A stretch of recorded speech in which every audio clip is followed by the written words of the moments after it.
lets us connect with you better than ever before. By visualizing licensed and unlicensed households nationwide, we can ensure timely communication. Our payment reminders are a crucial tool to help you stay compliant and avoid penalties, empowering you to take proactive steps. Efficient electronic communication helps us collect fees seamlessly, bolstering the SABC's mandate in line with Section 27 of the Broadcasting Act. TV licenses. Pay yours, make a difference. Honey, what are you doing? I'm stretching for tonight. I thought you're not dancing at bachelorette parties anymore. Baby, we need the money to put Johnny through matric, mos. And what's the police uniform for? The clients feel safer when I wear it. No, man, just sell your bucky to We Buy Cars. They give the best prices and they pay you within minutes. Okay, but can I just go and dance one more time, please? You know how much I love it. No, the buyer's already on his way here. Wow, okay. Strapped for cash? Just sell your vehicle to We Buy Cars. The easiest way to sell your car by far. Upgrade your TV game with the SABC TV License Rewards. It's your golden ticket to VIP treatment. Imagine signing up at sabctvlicenserewards.co.za, breezing through a few steps, and bam! Instant reward. Just for being you. Plus, pocket up to 500 Rand back. That's the cherry on top. But wait, it's not just about the cash. We're talking about sweet deals and epic rewards. Think discounts on all your favorite things, from shopping to travel and entertainment. Your payment unlocks a world of fun. So, why wait? Dive into the excitement. Join the SABC's TV License Rewards at sabctvlicenserewards.co.za. Hit those buttons and watch your TV experience level up. T's and C's apply. Remember, TV license fees aren't just payments, they make a difference. The National Pulse with Ashraf Garda on SAFM. You're listening to the National Pulse, weekdays 3 to 6 p.m. Can you believe it's midweek already, Wednesday? And I know for many people, they reflect on the Thursday as the day before the Friday, and then, you know, the TGIF, thank God it's Friday situation where they're all just delight and they can't wait, like even on the Thursday. I don't quite feel like that. I mean, I love the breaks late on Friday, but overall, I like the fact that, you know, Monday is an important day. If you want to build your career, if you have a plan and goals and purposes, you really can't afford, well, you can't have a blue Monday. You just can't. So even the Wednesday is a bridge to the Thursday and the Friday and so on. Right, my name's Ashraf Garda. Welcome to the show. Welcome to the National Pulse. Wherever you may be in the country, around the world, it's wonderful for you to connect with us. And how do you connect? Well, the quickest way, WhatsApp, text, voice note, 0614 104 107. You can then tweet us as well using the hashtag The National Pulse. So on Twitter, tag SFM Radio and do tag me, Ashraf Garda. And of course, when we take live calls, do that as well. It is 086 000 2032. Do save that number. If you're a first-time listener, first-time caller, let me know so I can give you a shout-out as well. Right. Well, first time for everything, I suppose. We've had news the other day about the DA challenging, well, a legal challenge to the 2025 budget. Now we hear that the EFF has followed suit with filing papers in the Western Cape High Court. Let's find out more about their understanding of it, the EFF that is, around this issue and where will it all end with Gumani Chimamola, who's the EFF senior researcher. Appreciate your time. Thanks for connecting on the National Pulse. No, thanks, Ashraf, and good afternoon to you and all the SAFM listeners. Thank you very much for joining us. Thank you. Interesting. I spoke to someone this morning and said, well, I see the EFF have now joined the DA in filing court papers, almost suggesting that the two parties have decided on this together. I mean, that's not true, is it? No, absolutely not true. Because if you remember, Ashraf, the meeting of Standing Committee on Finance that is in dispute now was held on the 2nd of April. And on the very same day, at the end of that meeting, roughly around before midnight, the EFF was the first one to write to the Speaker to object to the procedure which was followed to adopt that report. And the DA only wrote a day later after our letter. And in our letter, we did say that we intend to challenge this in court. So to suggest that we're joining Democratic Alliance on this one is very unfortunate. Okay. What they did was to go to court and lodge their papers first, whereas with us, we engaged with our legal team for quite extensively, so that we're able to frame it the way we understand the legislation. Okay. I mean, and you're quite right. It's not a case of first come, first served. It really doesn't make a difference, right? But perhaps your deliberations over a longer period is telling.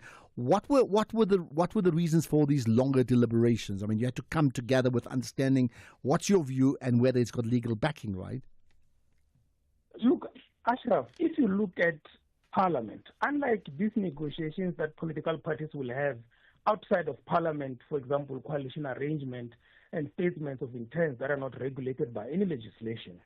When you go to Parliament, Parliament function in terms of rules and legislation acts of Parliament. In this instance, you have something called Money Bills Amendment Procedure and related matters, which was passed and enacted in 2009.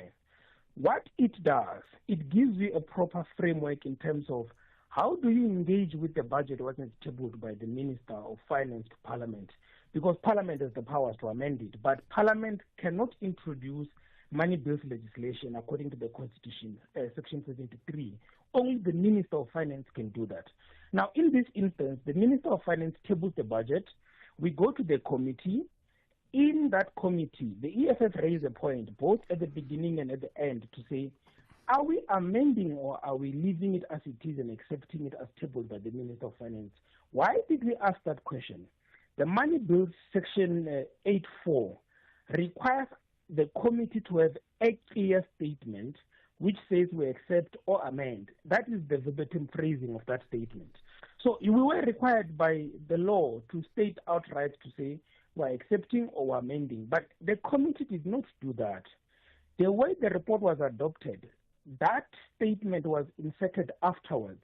There was no clear process followed by the chair and the entire committee to say, now we're at the point where we deal with the legislation as required in terms of Section 8.4, or now we're done, we have the report, we've accepted or amended, now we must adopt the report to the National Assembly. So there was confusion around that. And understandably so, because this is the first time the ANC did not have the majority in the committee to bulldoze the report over, and we're contesting that. And it finds expression, obviously, in the discourse and discussion around VAT.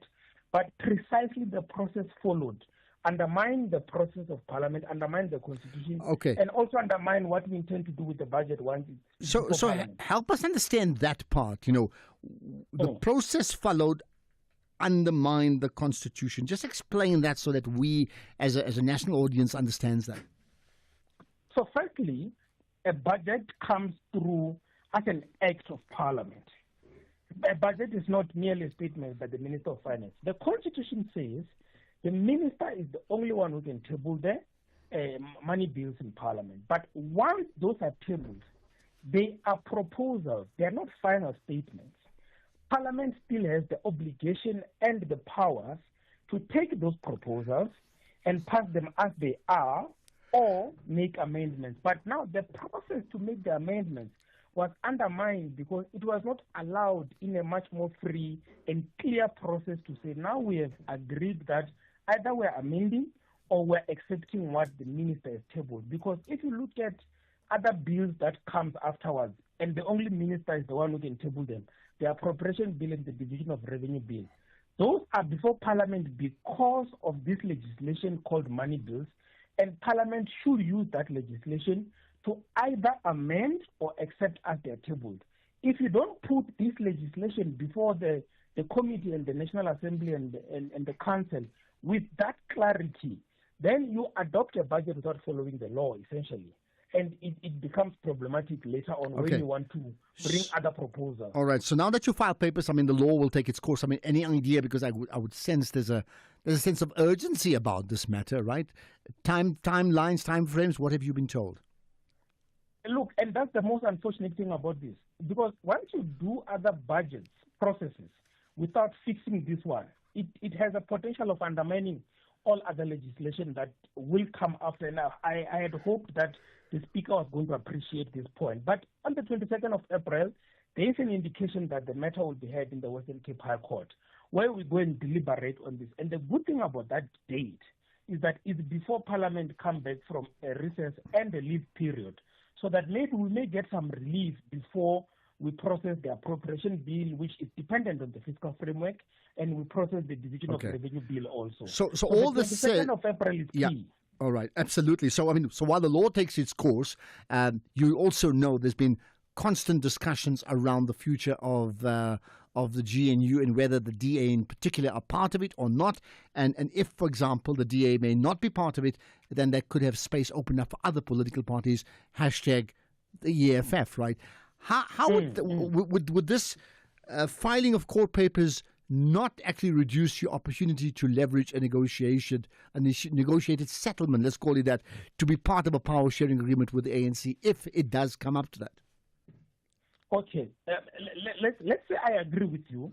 It may have some limitation in terms of how we engage, but the bottom line is, even if the EFF was outside this process of the court challenge and we're engaging the ANC, you do have to appreciate that should the court find later that we did not follow the process in Parliament, and these are separate matters, the engagement with the ANC about GNU is outside that requirement of the law. So we can't simply put aside the requirement of the law simply because we want to engage on a GNU coalition, a discussion. If we are engaging on those, and those are genuine discussions, it would be an important point to raise to say we may agree on some amendments in the framework and other laws, but can we go back and make sure that we have satisfied all the requirements for money bills to be passed in Parliament? All right. And this is why it's important. I'll separate those matters like that. And here's the last thing, therefore, amongst the filing of papers in court, both by the EFF as well as the DA, and the constant to and fro between the other political parties on the outside of the legal challenge, right? There's the need of the budget to be put into place and to kick in as soon as possible. How do you think, very briefly, how do you think this is all going to end? Look, the one thing we have to be clear about, the Minister of Finances make his intention of introducing a VAT increase from the 1st of May very clear. We don't see what will lead to changing that intention within the current period at least. I can accept that we will have a VAT increase from 1st of May, and then later on, perhaps with other negotiations, it can be reversed. But it will have serious consequences because remember, me and you will pay VAT in the absence of any legislation, and we don't have a recourse on that. So let's not risk the budget simply by a small procedure which can be fixed, and then separate the matters of negotiations of GNU and the legislative requirement on how we process money bills in Parliament, because those are separate issues and are equally important. Okay, let's see what finally happens. Gumani Chimamola, appreciate your time. EFF senior researcher. This after the news came through now that the EFF has filed papers in the Western Cape High Court. Similar story as per the DA, not in cahoots with them, but similar story about the processes around the budget being unconstitutional. Let's talk about the USA and China in a moment. Whether it is a CCMA referral, problems with a mechanic, or unfair blacklisting, Clientele legal plans are affordable, and you receive up to 670,000 rands worth of legal services per year.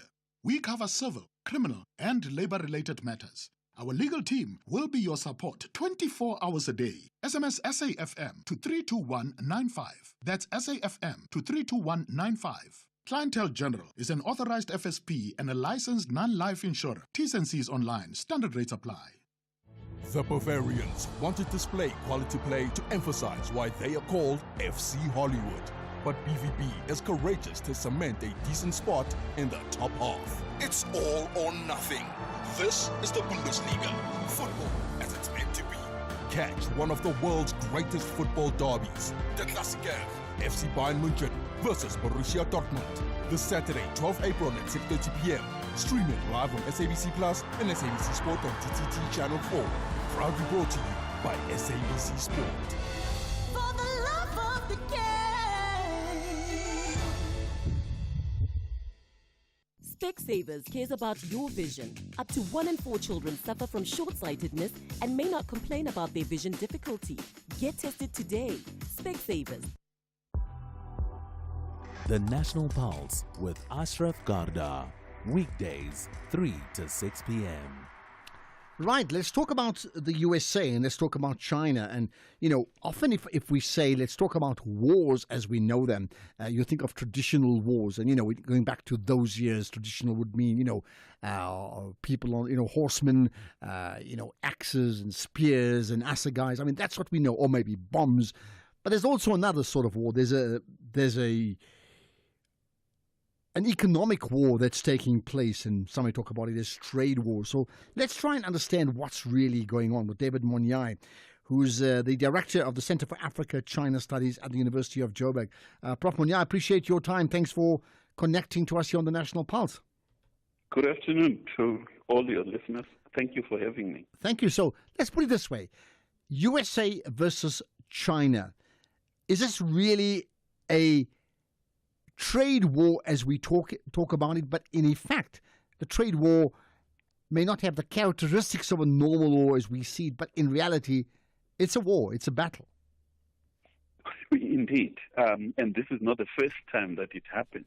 If we go back to 1929, 1933, we had more or less similar kind of tariffs wars that led from 1933 up to the Second World War, 1939, giving us back to the world order we are in, the post-1945.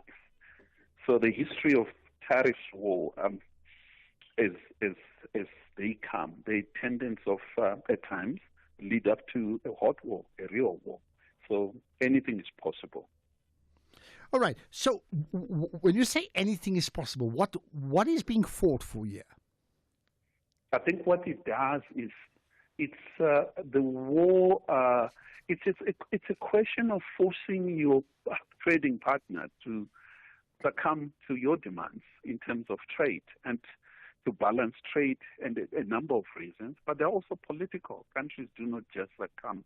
In this case, China perceive what is happening as nothing else other than suppressing its rise, that the United States is threatened by the development in China, and therefore it is not only trade wars, it's surrounding it with military camps, bases around China. There's this antagonistic way of suppressing the developmental right of Chinese people to develop economically and to trade with other nations, and particularly the United States. So that suppression, which President Xi Jinping said he will not succumb to, and they'll go at any length to defend their rights as China. But this is not China-US. It also has implications on the rest of the world, particularly us here in South Africa, with an economy that is deeply entrenched at a global level. Well, I mean, absolutely, it impacts every one of us, right? Help us. I mean, would you agree, going back to the original point, right, that the issues of using trade as a vehicle to make ends meet to further the aims of a country is a big issue these days? That means political heads don't see trade as in simply rands and cents and who's buying goods. They do see that as a way of asserting, in this case, if not political hegemony as well through trade. I mean, do you see that? And this simply is another example of it just being played out with the tariff wars being talked about. Yes, indeed.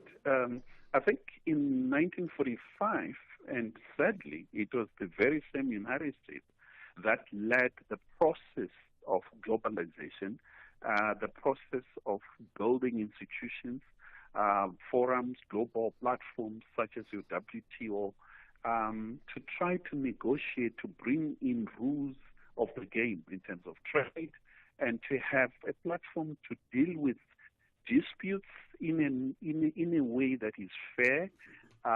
So as it stands with President Donald Trump, appears to take a unilateral and in a way collapsing the very same system that the United States massively benefited from and bowed, really collapsing the entire system and operating outside that system. So it leaves smaller countries, weaker countries such as ours and the rest of the continent and developing world much more weaker and at the receiving end when two giants are fighting.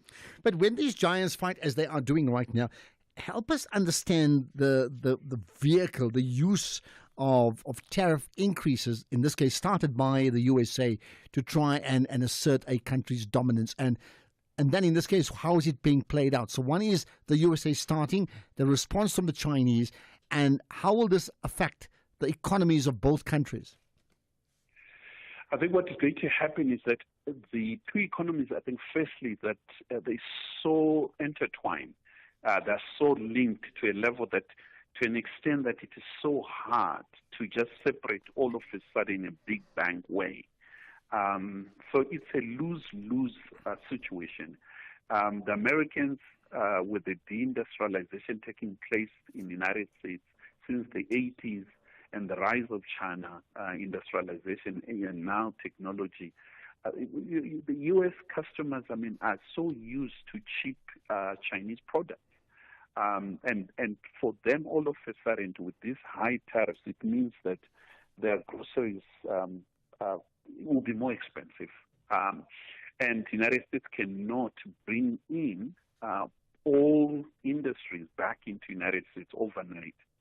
So as it stands, the United States appears to be this powerful and able to do these tariff wars, but China plays a long game. They have an upper hand. So in the end, President Donald Trump does not have the time that he needs really to turn around the situation using the strategies he's using at the moment. But let's just end with this, right? If you said it's lose-lose, right? Now, if it is lose-lose, and you believe it from a distance, I would think many people close to certainly the U.S. president would completely understand the perils of a lose-lose situation, right? Why then would President Trump go ahead with the first salvo in what he must know would be a lose-lose situation? In his calculation and throughout his political life, as back as the 80s, he has been arguing that free trade agreements are not to U.S. advantage, and therefore he dealt with NAFTA in his first administration. He cut off the TPP, Trans-Pacific Agreement that Obama had brought into. And he has been anti-globalization overall, believing that the United States can somehow force other countries to do what they want, and in a way giving the United States an upper hand in trade and so many other areas. We're at the receiving end, but it's not just an economic, it is also political. In our case, the demands that are being made on South Africa from the U.S. has huge implications in terms of South Africa's foreign policy and now trade, with AGOA being the key issue, which with these tariffs, I think this is the death of AGOA as we know it. The death of AGOA as we know it.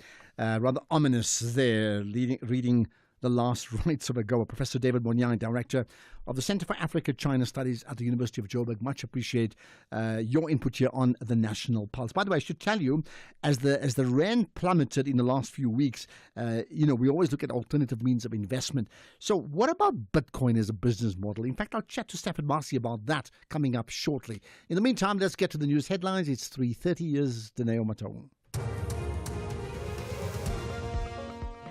Thank you, Ashraf. In the news headlines on SAFM News, I am Onde Lambana, and a very good afternoon.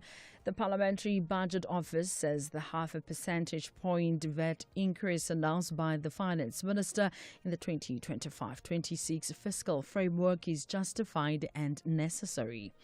President Cyril Ramaphosa says gender-based violence contributes to social issues such as poverty and inequality.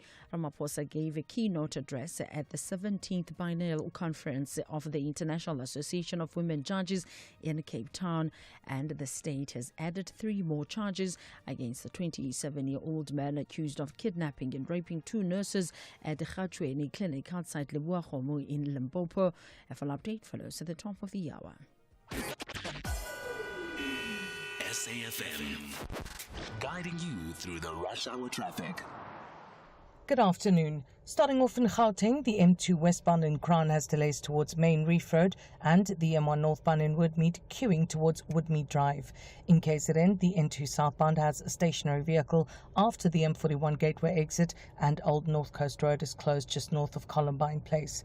In Cape Town, Mill Street outbound is slow moving towards the M3 Philip Khosana Drive and 35th Avenue southbound queuing towards Lavis Drive. With your traffic update, I'm Irma G. This is SAFM Sports with Tumi Nkgapele. Right, our Minister of Sport is back in studio after being on the sports fields or the football fields yesterday, right? Tumi, good to see you once again. Right, let's talk rugby. There's a World Cup we want to get in our hands. Absolutely. It's good to be back. A very good afternoon, Ashraf, and our listeners. Yes, Deputy Minister of Sports, Arts and Culture, Peace Mabe, says that the government would support a bid to host the 2035 Rugby World Cup if corporate stakeholders come on board to make it financially viable. The country has not hosted the global showpiece since 1995, with failed bids from the SA Cup for the 2011, 2015, 2019 and 2023 tournaments. The 2027 and 2031 World Cups will be hosted by Australia and the USA respectively, and Spain is the early favourite to stage the 3035 event as World Rugby looks to bring it back to Europe. But three Middle Eastern nations, Qatar, Saudi Arabia and the UAE, are also reportedly considering a joint bid.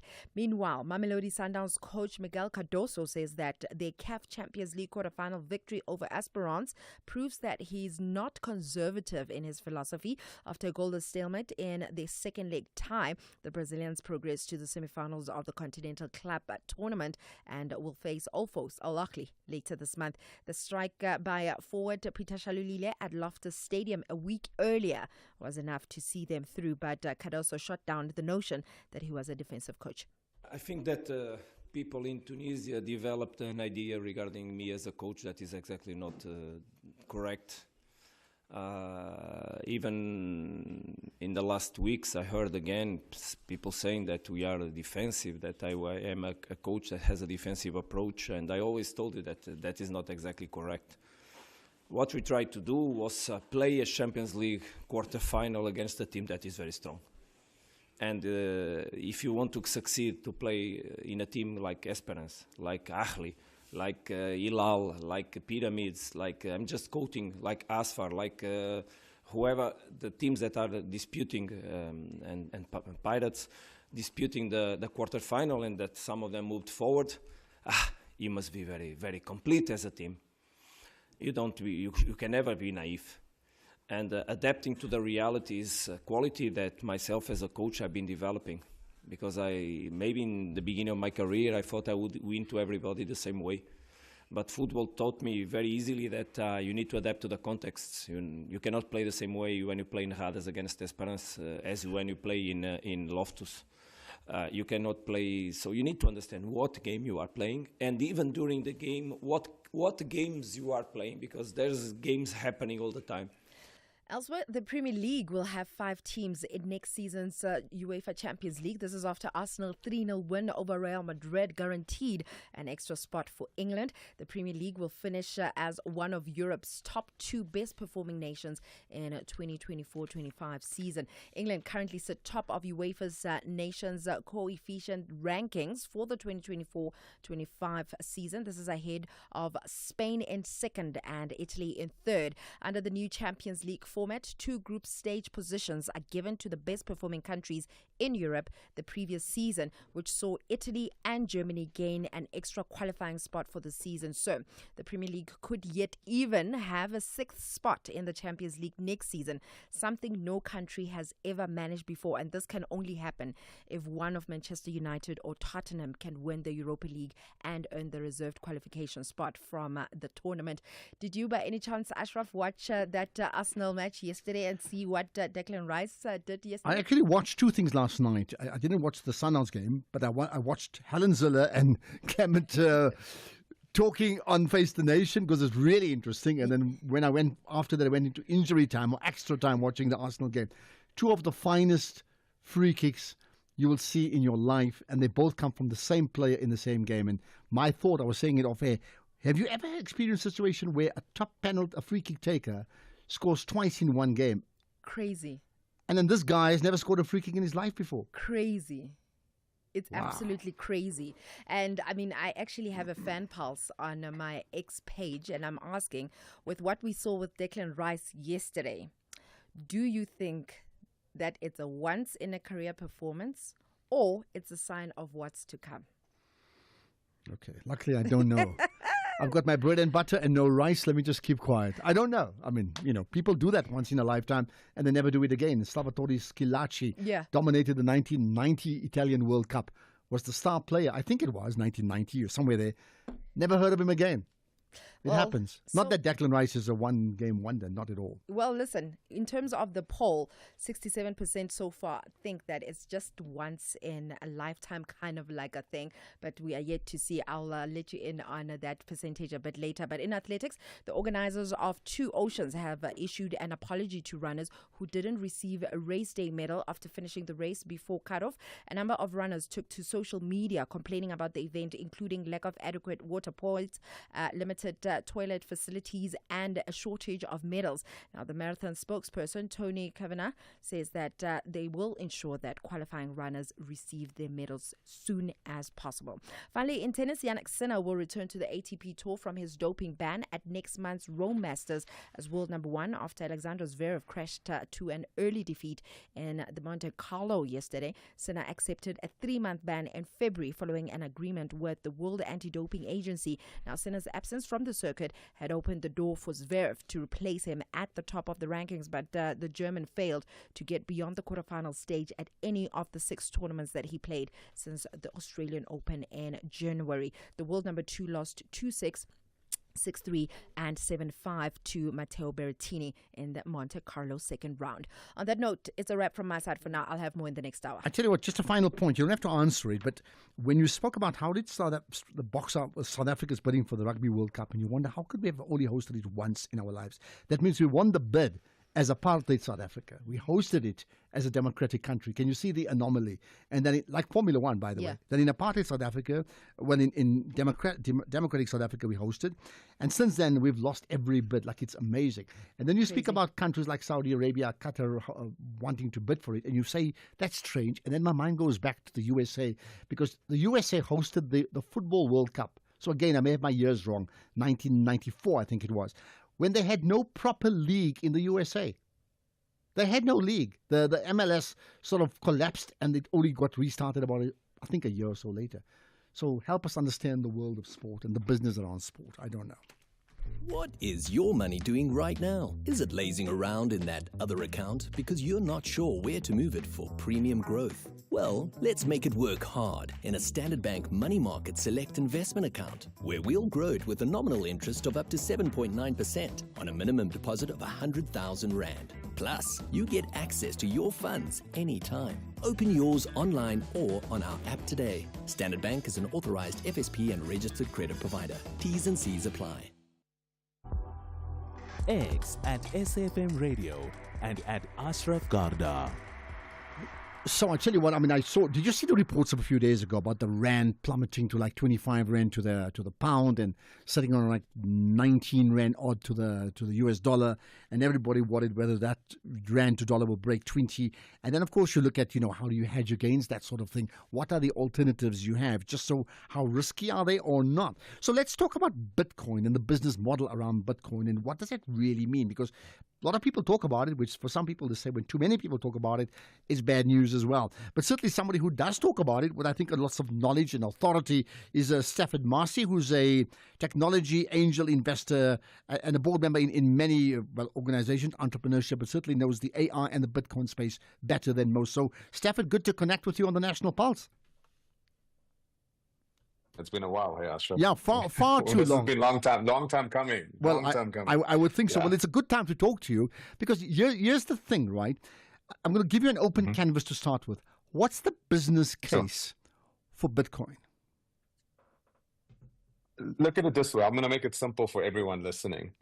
People always say your groceries are getting more expensive. Like, my groceries are getting more expensive. Things are just getting more expensive. Well, that's not completely correct. The right way to say it is actually that the money is getting weaker. When you understand inflation, when you understand how central banks work, when you understand money supply in the world and how money gets printed by governments, and if you take a look at the USA at the moment, which is the global currency, it's the global reserve asset, it's the United States dollar. In the last 5 years, 80% of US dollars in circulation today were printed. Let me say that again. In the last 5 years, 80% of all US dollars in the world in circulation was printed. How do you think they fund the Ukraine war? They lost 9 trillion going into the Middle East when they invaded Iraq for the second time. Now, where does that 9 trillion come from? Where does all the money come from to support Ukraine? Okay, so give us the answer to that. Where does the 9 trillion come from? So it gets printed. The Federal Reserve, through fractional reserve banking and their interrelationships with the banks, which are completely a lie, they print money.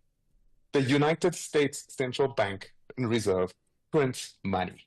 So they print money out of thin air. So what happened in history is 1933, governments confiscated gold. So if you owned physical glowing yellow metal, you had to give it back and they bought it back from you. Then you got a token that represented gold ownership.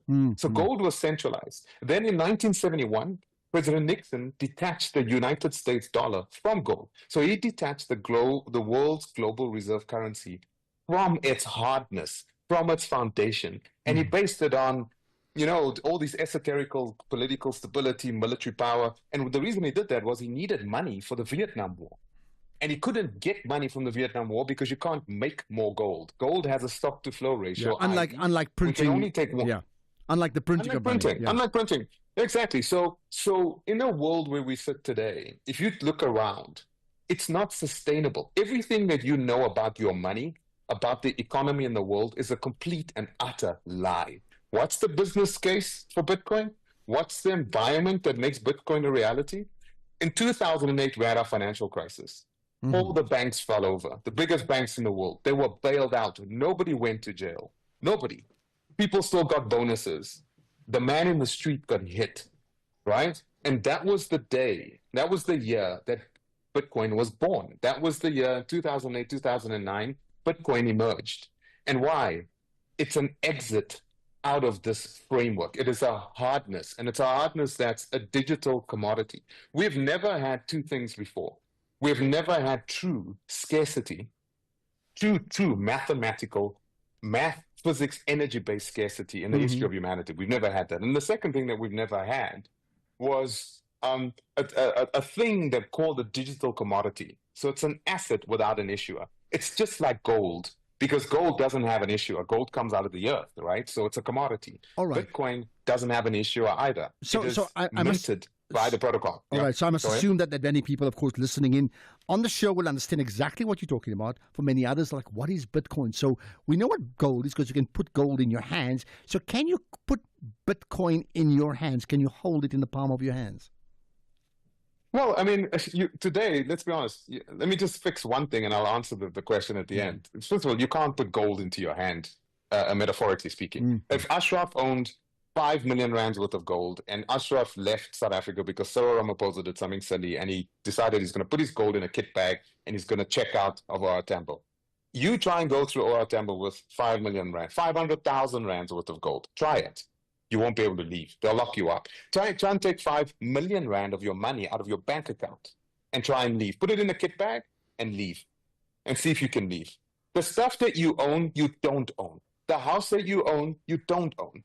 Even if you paid it off, you don't truly own that title deed. Government can change. Expropriation without compensation. Laws can change. Your property can decline. If you live in Johannesburg, average, your property is declined by 35% because everyone's moved to Cape Town. You've got no control. The things that we traditionally own from a fiat money perspective is a lie. We don't own it. But when you look at something like Bitcoin, yes, you can truly own it. You can take your keys, your digital keys of your Bitcoin, and you can store it on an external drive. You can store it on a cryptographically encased USB stick. Some call it ledger, treasure sticks, but you can take your Bitcoin and hold it. People, when they left Ukraine when Russia invaded, you know what they couldn't leave with? They couldn't leave with their money because the bank knew there was going to be a run on the money. So they said you can only draw $100 a week. But the people that could take their money and buy Bitcoin could leave the country with their money imprinted in their heads. The 12-pass phrase that you need, only 12 words that allows you to unlock your money wherever because it's digital elsewhere in the world. All right, so help us It's now. digital, yes. Okay, so you said it started, basically around that crash of 2008. What is the value of Bitcoin now? And give me a sense of the trajectory, because I want to compare that to currency. Okay.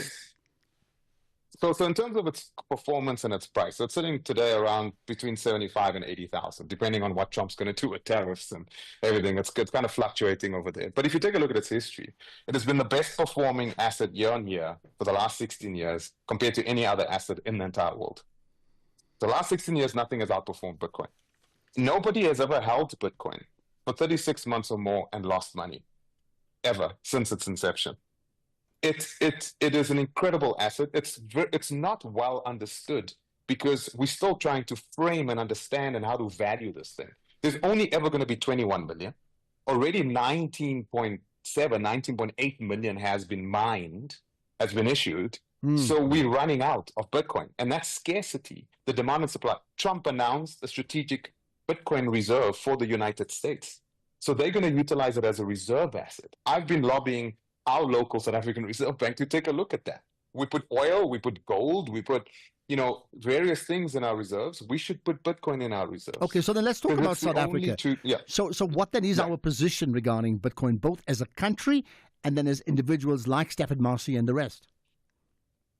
So from an individual perspective, we've got CASPs, and these are people that are licensed and identified by the SARB, South African Reserve Bank, to be custodians and issuers of Bitcoin. So you got people like Luno or Valor. You've seen the ads. These are big exchanges. These are places where you can take your bank account, you can transfer money into Luno or into Valor, and then from there you can go and acquire and go buy Bitcoin, right? And you can take it off the exchange too. So they make it real easy to acquire Bitcoin. So in terms of that infrastructure that is in place, that is recognized by the South African Reserve Bank, that is licensed, and that is governed. Those institutions are governed now. So we now have them in place. In terms of institutional, that's where our legislation needs to kind of grow a little bit. So we are engaging with the South African Reserve Bank with what they call the IFWG. This is Intergovernmental Financial Working Group. And essentially it's a group that represents all the various financial services departments and units within the South African Reserve Bank. So from Treasury through to financial surveillance, they're getting together to mature up the framework and the legislation for organizational ownership of Bitcoin. So an organization can establish a strategic reserve. So instead of holding money in a bank, so let me give you a statistic that will shock you, Asha. Almost 2 trillion rand of money sits in private enterprises in South Africa, not employed, not invested, and it's sitting dead because those institutions are too nervous. They worry about what the government's doing. They're not sure how to move that money, so they're sitting with the money. We've got almost 2 trillion rand of stagnant cash, and stagnant cash is leaking cash. If you've got money in a bank account, you as an individual, if you hold money in a bank account at a 4% inflation rate, in about 6-7 years, your buying power has diminished by between 50 and 70%. Let me say that again. If you think you're saving, if you think you're saving, now that's the same challenge for an enterprise or corporation. They're holding on to their reserves because what do you do with all these rands if you Discovery? What do you do if you Momentum or you Sanlam? All these big organizations with all this money, right? They have a challenge right now. The problem is they can't own Bitcoin at the moment. Why? Because there's no legislative framework to govern it, to hold them accountable that's recognized by the SARB. But that is maturing. That's getting better. We're going to see, probably in my prediction, in the next 12 to 24 months, you will see securities issued on the Johannesburg Stock Exchange that allows you to buy a security that has exposure to Bitcoin. So if you're too nervous about buying keys and doing key management of Bitcoin, you can buy a share that's linked to Bitcoin, just like an organization can. But you know what the beauty of this asset is, Asha? You know what the beauty is? That you and I could buy this thing before Discovery and Agent Gore could buy it. Isn't that incredible? This incredible asset can be purchased by you and I before an enterprise can buy it, before a government can buy it. Well, we're going to find out it's incredible. Let me find out what's the downside, and there are people who are critical of it. We'll ask you that right after this. Whether it is a CCMA referral, problems with a mechanic, or unfair blacklisting, Clientele legal plans are affordable, and you receive up to 670,000 rands worth of legal services per year. We cover civil, criminal, and labor-related matters. Our legal team will be your support 24 hours a day. SMS SAFM to 32195. That's SAFM to 32195. Clientele General is an authorized FSP and a licensed non-life insurer. T's and C's online. Standard rates apply. EFC is live this Thursday. From the wilds of Reunion Island and the ancient lands of Zimbabwe, two raging bulls meet for a heavyweight title clash as Elvis Moyo takes on Anthony Morrell. Plus, Fahis Jacobs and Sibusiso Sovendile fight for bantamweight gold. EFC 122, live from the World Sports Betting Arena. Watch it on SABC Sport Channel on DTT Channel 4 from 7 p.m. Brought to you by SABC Sport. Hey Mzansi, autumn may be here, but we're extending the sunshine on our blue sky offers at Ford. Get a new Everest XLT from only 942,000 Rand or just 9,999 per month when financed through Ford Credit, an authorized financial services and registered credit provider. 10% deposit, primeless 5%, 40% residual. And remember, every blue sky offer comes standard with our Ford Family Promise. That's just 9,999 at your nearest Ford dealer today. T&Cs apply. At Duba Tradeport, we specialize in helping businesses grow through state-of-the-art manufacturing, infrastructure, logistics services, and international trade links. We're an advanced environment for doing business where most ambitious companies gather. If you're seeking progressive opportunities and looking to build mutually beneficial relationships, move to dubatradeport.co.za to see your business grow beyond potential. You're listening to the National Pulse. Right, let's wrap up the conversation with Stafford Marcy, who's a technology angel investor and a board member in the tech space, certainly an authority not just on Bitcoin, but very much on the artificial intelligence too. Stafford, here's the last thing. I mean, you've painted this wonderful picture, and I'm sure people are saying, I need to know more about Bitcoin. I've heard about it years ago, and I'm like, this is just nonsense, right? But the flip side is that two things. Is it also volatile, right? Yes. Like other currencies. And what about those critics who say, you know what, this Bitcoin and other cryptocurrencies are all just one big pyramid scheme of sorts, and you'll see when it all crashes. How do you respond to that? Okay, here's a couple of things. So number one is I'm called what they call a Bitcoin maximalist. I don't believe in any other altcoins. So all the other coins that you hear, all these flashy coins, Cardano, XRP, Solana, all these names are copies of Bitcoin, and they're trying to solve for a particular problem that they believe is better than Bitcoin. But the problem is they centralize. They have a CEO. They've got, that's prone to failure. And unfortunately, Bitcoin sometimes stands in the shadow of those failures, but it stands alone. There is only one. So I'm an advocate for only Bitcoin and nothing else. Number two is, yes, it's volatile. But why is it volatile? Okay, first of all, if you take a look at its trajectory over a 4-year chunk, every 48 months, you'll see its volatility is a constant volatility up.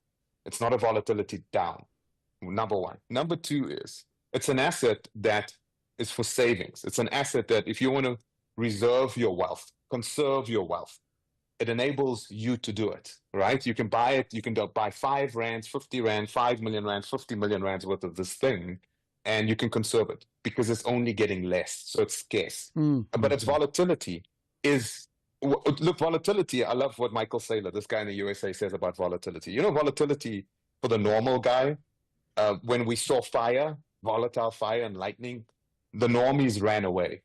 Henry Ford took it and put it into a hydraulic engine and created the car. Elon Musk puts it into rockets and he goes to space. So volatility is not something that you turn away from. It's something that you grab a hold of.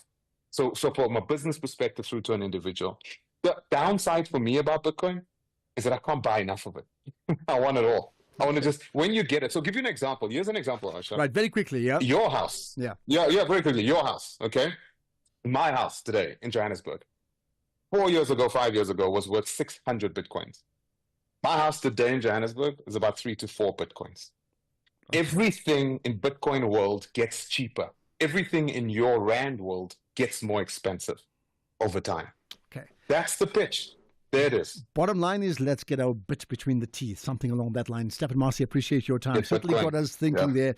Technology angel investor and board member in the tech space. We'll have a podcast of that coming up, I think, pretty shortly indeed. But what it does mean, I can get to your calls right after this.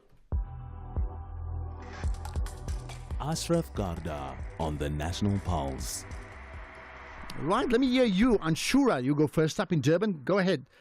In fact, we'll connect with Anshura in just a second. Let me just get to the voice notes. Okay, let's see if I can get Keith just to play those voice notes too. No, maybe I can do it now. Right, let's get the Bitcoin story out. Good afternoon, Ashraf. Good afternoon, my fellow listeners. You know, that Bitcoin guy that you were interviewing, the more I tried to explain, the more I got confused, man. No wonder why we are always broke. Money is a confusing thing, man. We are always confused when it comes to money. He spoke a lot of things, and I was very much confused. Even now, my head is still spinning. I am from Kamashangani village in Guyana. My name is Tapelo Pilusa. Well, thanks for that, Tapelo. Well, maybe if your head's spinning, and I'm not saying it's a good thing or a bad thing. I mean, we got someone who knows it to talk about it because it does impact your life. It really does, okay? So if it's spinning, maybe find out more about it. Injabulo, you have a thought about it as well on Bitcoin. Go for it. I find that pitch one of the most amazing that I've ever heard. Elon Musk puts fire into rockets. Henry Ford put it in the engine. That man has practiced that pitch. But the thing about volatility is it wipes out the most vulnerable. So it might be a great thing for those who have something in the bank, something to play with. But for those who are desperate, for those who are looking for security, it's the worst place to be playing with fire. Okay, but a good point you make, and that may apply to many other investments as well. That one part is Bitcoin, but there's the world, the global currencies, how the rich get richer and the poor get poorer. So that's another conversation. Well, here's another comment on Bitcoin, right? I'll leave it at that. Right. Let me do this. We'll play the other Bitcoin comments just now. Let's get to Anshura. Anshura, go for it. Hello. Hello. Yes.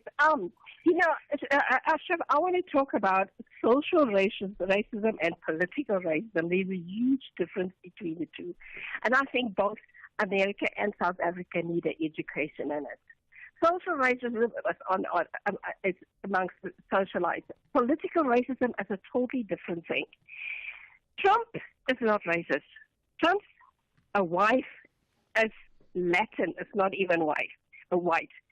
Trump is politically racist. In other words, he just believes that people of color cannot govern. And when that happens here in South Africa, if there is a white governing party in South Africa, we'll have the same problems. So it's a different culture of governing. The laws are going to start tightening up, and the blacks will scream, "Oh, now we're back in apartheid." Okay, so what's your point? Here. I mean, just give us your final, your main thrust of what you're telling me. That's exactly what I'm telling you. That is my point. We got to learn to differentiate between the two. When it's social, when it's political governing, it's not being racist. You're not racist. But why? I mean, if you're racist, you're racist. It doesn't mean if you're a leader of a country. And you make racist comments, you're not racist because it's political. The point is, your point about maybe learning between the two is like maybe we all need to learn that ultimately the essence of it is the same. And if it's evil, it's evil whether you're socially participating or whether you're doing it as the leader of a country. Okay, I'm sure you've made your point. Thank you for that. Let's get to the news now. It's 4 o'clock. Here's Zondela.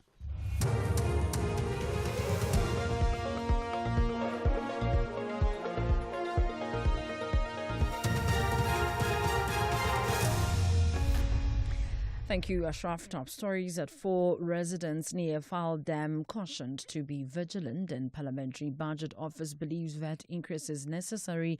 For SAFM News, I am Ondelambana, and a very good afternoon.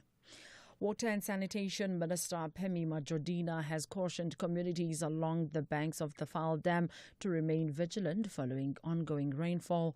5 sluice gates have been opened as a safety precaution.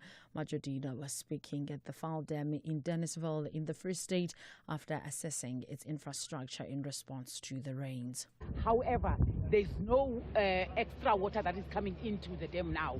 But should there be more water coming in, we are going to open other sluice gates. Before we do that, we are going to warn the community. Because at times when we open this sluice gate, people just walk in and thinking that in my area it's not raining. Therefore, when they see this water coming, they don't know what's happening. President Cyril Ramaphosa says gender-based violence contributes to social issues such as poverty and inequality. Ramaphosa gave the keynote address at the 17th Biennial Conference of the International Association of Women Judges in Cape Town. Approximately 900 judges, magistrates, legal professionals and policy makers from across the world are meeting to address the global scourge of GBV and femicide through judicial leadership and activism. Ramaphosa has urged women to speak out against the scourge and have more control over their lives. We know that gender-based violence doesn't in itself happen in a vacuum. It is the result of complex societal, cultural and structural factors, some of which are the unequal power dynamics between men and women, cultural norms and practices, unemployment even. The Parliamentary Budget Office says the 0.5 percentage point VAT increase announced by the Finance Minister in the 2025-26 fiscal framework is justified and necessary. The office is briefing the National Council of Provinces Select Committee on Appropriations on the Division of Revenue Bill, Appropriation Bill and ASCOM Bill for 2025. The fiscal framework and revenue proposals were passed by the National Assembly last week by a slight margin, with recommendations that National Treasury must be given 30 days to come up with alternatives to tax hikes while scrapping the VAT hike. Lwazikazi Ndinzi from the PBO explains. The proposed VAT increase is justified in the budget by comparing our VAT rate to countries with higher VAT. However, these countries have far lower unemployment rates, ranging from 3% to 13.4% in 2024. So this means that people within these countries have jobs and they have an income. The state has added 3 more charges against the 27-year-old man accused of kidnapping and raping 2 nurses at Khatshweni Clinic outside Leboa-Kgomo in Limpopo. Johannes Sateche was appearing at the Polokwane Magistrate Court, where he was initially facing 22 charges, including attempted murder, kidnapping and rape. The state has added 3 charges of aggravated robbery and kidnapping related to a separate attack at a clinic at Khamaja outside Polokwane. State Prosecutor Derek Shikwengenyana elaborates. The accused worship is facing an additional count number 23 of robbery with aggravating circumstances, count number 24 of robbery with aggravating circumstances, count number 25 of kidnapping your worship. With the brief of the court, may I end in the charge sheet? Global markets are bracing for further declines after China announced it would levy an 84% import tariff on U.S. imports effective from tomorrow. This follows Washington's announcement it would hike tariffs on China to 104%. Global markets, including the all-share index, are slipping further on the latest salvo from China and will be waiting to see how the Trump administration responds. U.S. futures suggest that the U.S. markets will open around 2% in the red. Aluani Capital's Patrick Matidi. We continue to see weakness both in the equity markets, the bond markets and the currency. This is following on reports that China will retaliate in terms of its tariffs on imports from the U.S. So clearly the tariff war has begun, and also we expect the European Union to also respond with their own tariffs on U.S. imports. As for the rest of the world, the smaller countries, I think they will need to negotiate and then see what concessions they can agree with the Trump administration. Recapping the top story, Water and Sanitation Minister Phemi Majodina has cautioned communities along the banks of the Foul Dam to remain vigilant following ongoing rainfall. I am on Lambana for SFM News Headlines at 4:30. In sports, the South Stellenbosch not intimidated by Zamalek's big name status. Injury frustrations mount for Goosen as he battles on the sidelines, and the countdown to golf's iconic Masters tournament continues. More details at 4:30. SAFM, guiding you through the rush hour traffic. Good afternoon. Starting off in Gauteng, the M1 southbound in central Johannesburg, slow moving towards Crown Interchange. The N1 southbound in Fourways, queuing towards Winnie Mandela Drive. In Bedfordview, the N3 northbound queuing towards Gillilees Interchange, and the N3 southbound queuing towards Van Buren Road. In KZN, the N3 westbound has a stationary truck before Hammersdale exit. The N3 eastbound in Camperdown has a stationary truck before Mlaus Road, and the N3 northbound has lost load recovery near Van Rieenen Town, causing traffic to be stacked. In Cape Town, the M3 southbound queuing towards Rhodes Drive. The N1 outbound has a crash before Okabongo Road exit, and the M5 northbound slow moving towards the N1 Koeberg interchange. With your traffic update, I'm Irma G. EFC is live this Thursday. From the wilds of Reunion Island and the ancient lands of Zimbabwe, two raging bulls meet for a heavyweight title clash as Elvis Moyo takes on Anthony Morel. Plus, Fahis Jacobs and Sibusiso Sovendile fight for bantamweight gold. EFC 122, live from the World Sports Betting Arena. Watch it on SABC Sport Channel on DTT Channel 4 from 7 p.m. Brought to you by SABC Sport.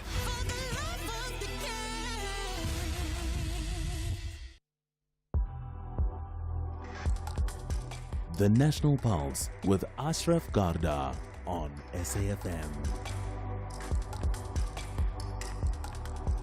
You're listening to the National Pulse, weekdays 3 to 6 p.m.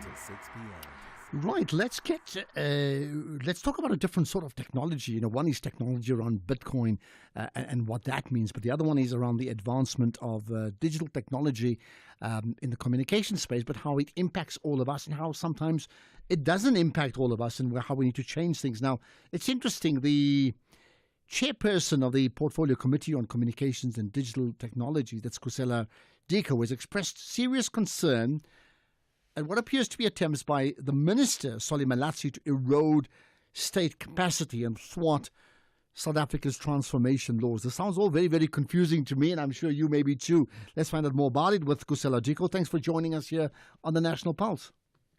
Good afternoon, Ashraf. Good afternoon to your listeners, and thank you so much for inviting us. Thank you. So if there's nothing else I've remembered, it is that the head of the Portfolio Committee and the Minister of Communications do not see eye to eye on a very important issue. What is it?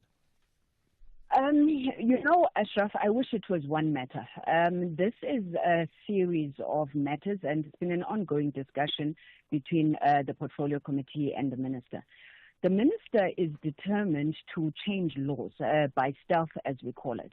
When it comes to the State Information Technology Agency, the Minister wants to issue regulations which effectively circumvent the CETA Act.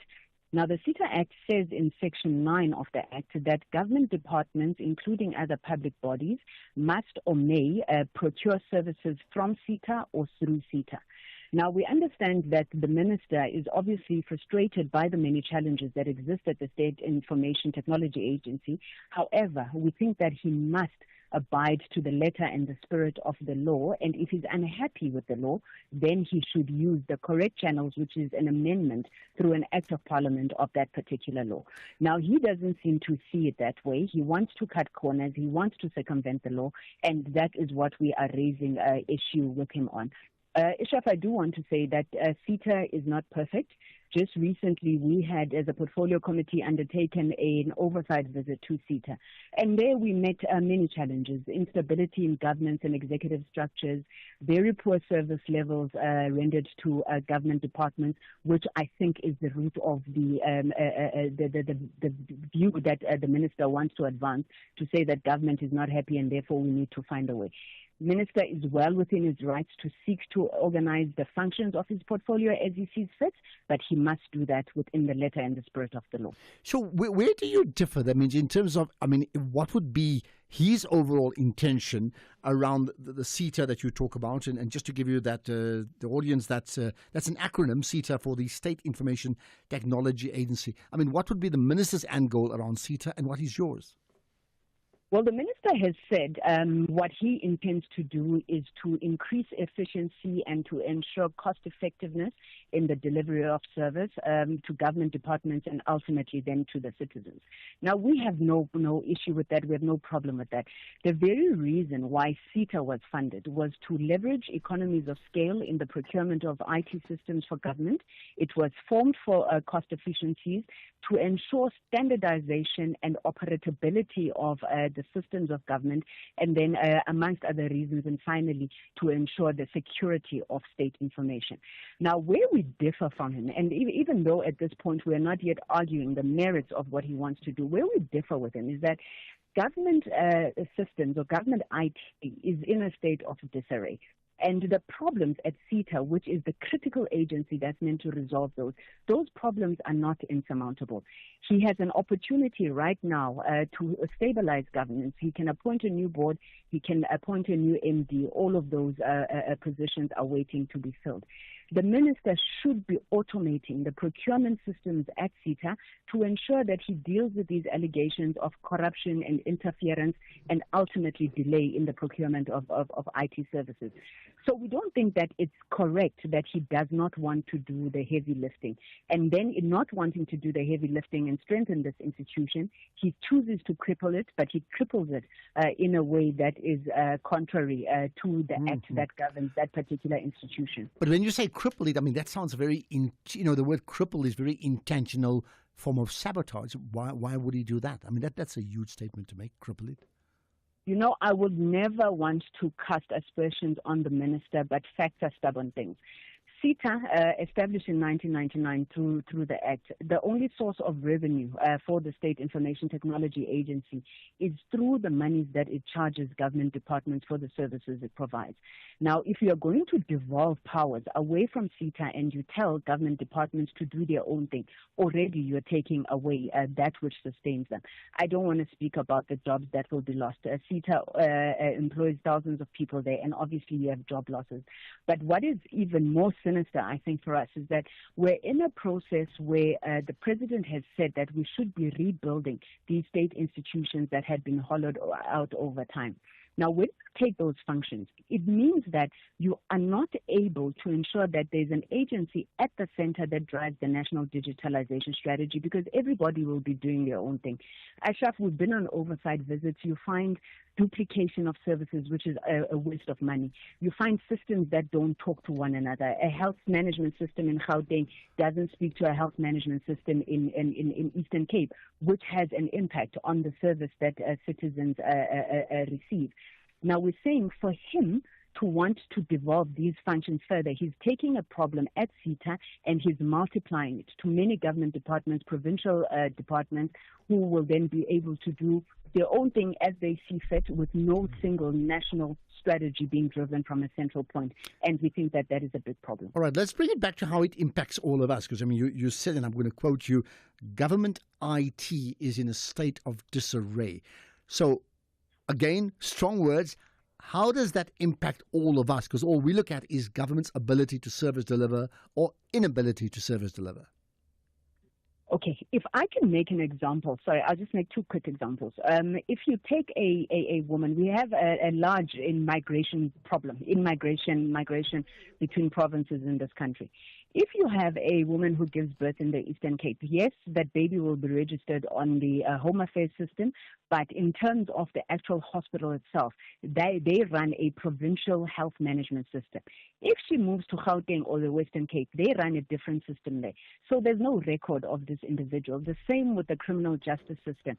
Somebody, and this is an actual case, escaped from a prison in the Western Cape, passed through a roadblock. His ID was scanned, but you had no sense, the police at the roadblock had no sense that this is an escaped convict because the systems don't speak to one another. but also in terms of the convenience of government services that you require. It's 2025. A lot of things should be online, they should be interoperable, and they should be standardized. Now, when you remove SETA, or at least you devolve the functions to government departments like the minister wants to do, it means that, and Ashraf, I'm not casting aspersions, please, on government departments, but we do know that there's a tendency for everybody to want to build their own fiefdom, run vanity projects, and do their own thing. And they won't be talking to each other. I mean, that's what you're saying, in effect. Yeah. Exactly. And that is a big problem for a country that has said that we want to ensure that we implement the President's 4IR Commission report. We want to ensure universal coverage. Who is going to coordinate all of those? Because you have effectively weakened the organization that's supposed to do it. And lastly, Ashraf, on the issue of security of state information. Now, that SETA Act, what exactly the minister wants to dissolve amongst those functions, the SETA Act directs systems that may only be run by SETA, what they call mandatory services.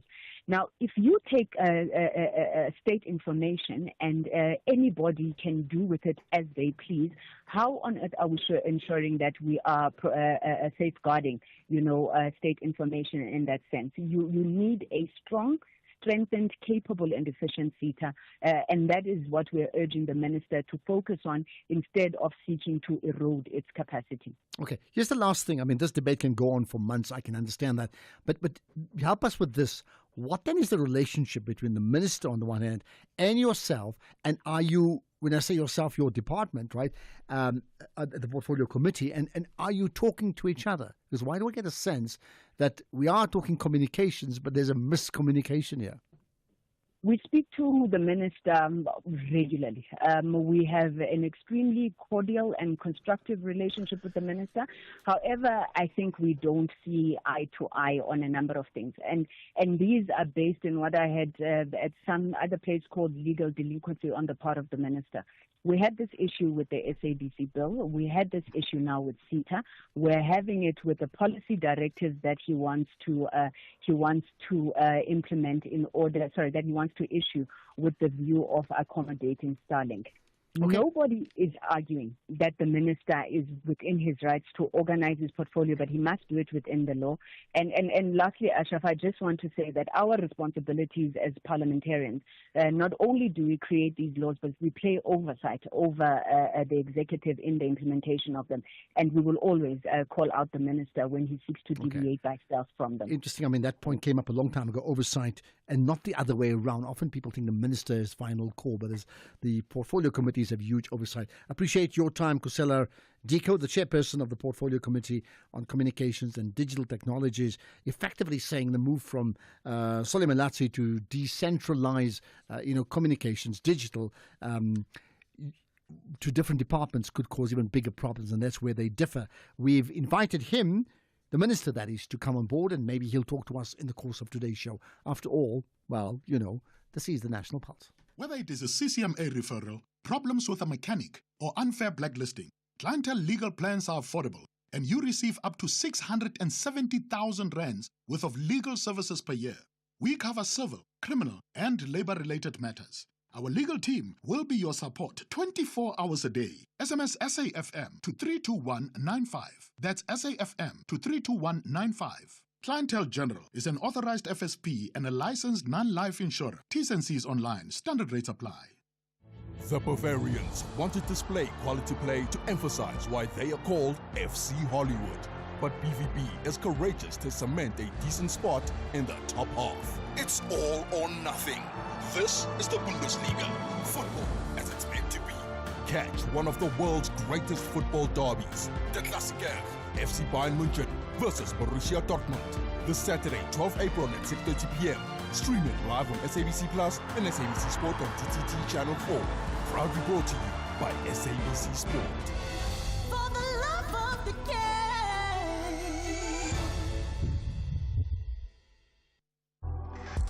You are listening to the National Pulse with Ashraf Garda. Right, we'll take lots of calls just now, but let's get interesting how many people want to talk about Bitcoin. And it's like Bitcoin yay, Bitcoin nay. Here's another. Hey Ashraf, how are you? John in Bloemfontein. Your Bitcoin guy is misleading people. He says his house was worth 600 Bitcoins. Now it's worth 3. How much is 1 Bitcoin worth right now? Please, guys, man, let's be factual about our things. I know he's trying to sell a story about Bitcoin, but for once, be honest. Be honest to people. How much? Go and Google it now, Ashraf. How much is 1 Bitcoin? He must not be economical with the truth, please. Well, look, I mean, he's giving his perspective. Let me just put it this way. He's not just some small town trader. He's one of the brightest minds in the country and has been involved in a whole lot of innovation in the country that puts him at the cutting edge of development. But I'll tell you what I'm happy to do as well. You know, he's given his pitch for Bitcoin. We can get another opinion to say why it doesn't work and why it's just nonsense. And we'll do that soon. The National Pulse with Ashraf Garda. Weekdays, 3 to 6 p.m. Right, let's go on to another issue. In the meantime, I'll certainly take more calls later on. Let me just tell you as well, we spoke about the Minister, Solly Malatsi. So he's currently in a meeting and may not be able to talk to us today. We're certainly going to try anyway, but if for any reason he does not or is unable to talk to us today, then the commitment is to try and get him on tomorrow, because I think it's very important that we get his point of view. Let's now talk about the George building collapse. Remember that story? A forensic investigation into the 2024 George building collapse, that horrific story, uncovered unqualified, this is important, unqualified personnel who lacked formal qualifications in engineering, irregularities in registration, gaps in the competency of key personnel, and breaches of occupational health and safety standards. I mean, that alone is a long list, isn't it? The Human Settlements Minister, Thembi Simelane, released a report earlier today. Now, the Portfolio Committee on Human Settlements has called for quicker consequence management against officials found to be at the centre of regulatory lapses at the National Home Builders Registration Council. Some may say that could apply to just about every other thing in South Africa. But let's stay with the issue of the George building collapse, right? With me now is Knox Siabi, who's the chairperson of the Portfolio Committee on Human Settlements. Knox, thanks for your time and thanks for connecting on the National Pulse. Good afternoon and good afternoon to your listeners. Thank you. First of all, I see, we can talk about the merits of the report, but the gist of what the report talks about is what you're talking about at the end, right? Which is a call for quicker consequence management against officials, right? Yes. Why the call? That does suggest that at this point in time, consequence management is rather slow and tardy. Is that correct? Yes, that's what we said. When we got a briefing from the minister about the report that she released to the public today, we said, because in the report it was indicated that there was a lapse of the systems of the NHBRC, which is supposed to certify buildings. And we said, as a result of that, there's a need for serious consequence management. Of course, the minister reported that there are officials from NHBRC who are on suspension, and he said it shouldn't take long because the investigations of such cases should not take long, but they be dealt with as a matter of urgency. But secondly, the contractor who deliberately cut corners, of course, supported by some officials in HBRC, that contractor also must be accountable and face consequences. And we said to the minister that there's a need that we are able to blacklist that contractor because he deliberately cut corners, knowing very well that he's not complying with the regulations of the built environment. How... do you have any thoughts on the overall report anyway, in terms of what's come through? Can you say that again? What are your thoughts on the overall findings of the report itself? Of course, the overall report, our view is that it's damning. Although this is an incident that occurred after a long time, but in terms of our assessment is that the overall report is damning. Because remember, the trust is in the people who are certifying these buildings. And if they override their systems, they undermine their systems, then it is a it is a serious concern for us to say this is one building, how many more which might have gone through the same process and we are not aware. Well, that's precisely my point, because I mean, if the report talks about many issues, including lack of formal qualifications in engineering, which is a critical issue, then irregularities in registration, gaps in competency of key personnel, and breaches of occupational health, why would we think that it only applies to this George building, isn't it? There's been so many other aspects of South African life, sadly, that we're getting it wrong, and a lack of proper regulation. So why would we think it can only apply here? Do you have any sense of how big a problem this may be elsewhere? For now, we don't have any sense, but we said we need to have a meeting with the NHBRC, their council, so that we are able to understand why this lapse. But we're also going to have a meeting with the George municipality, because both from George municipality and our NHBRC, they were supposed to complement one another in terms of inspecting and certifying the building. But seemingly, from both institutions, there seems to have been a lapse, which we are worried about. Okay, serious concern to the board. Let's leave it at that. Knox Siabe, Chairperson of the Portfolio Committee on Human Settlements. Appreciate your time. Right. What about you listening in? I'm sure, as we often ask that question, what for you moves the national pulse today? And, different things impacts on you and how you see what it is that moves the national pulse. So let me hear it from you. I'm happy to take your calls. First of all, you can basically tweet out right away. Just tweet using the hashtag The National Pulse, and then you can send us a WhatsApp, text, or voice note. You know that. Please save this number, save it permanently to do just that. But you can also call in, right? And to call in, it's 086 000 2032. 086 000 2032 to call in, and then that WhatsApp, text, or voice note 0614 104 107. I'm going to hear from you and get a feel of your pulse right after this. You're listening to the National Pulse. Right, let's get to your thoughts. We had that earlier. We had 1 or 2 calls about racism, what political racism and social racism. Pretty confusing, I think.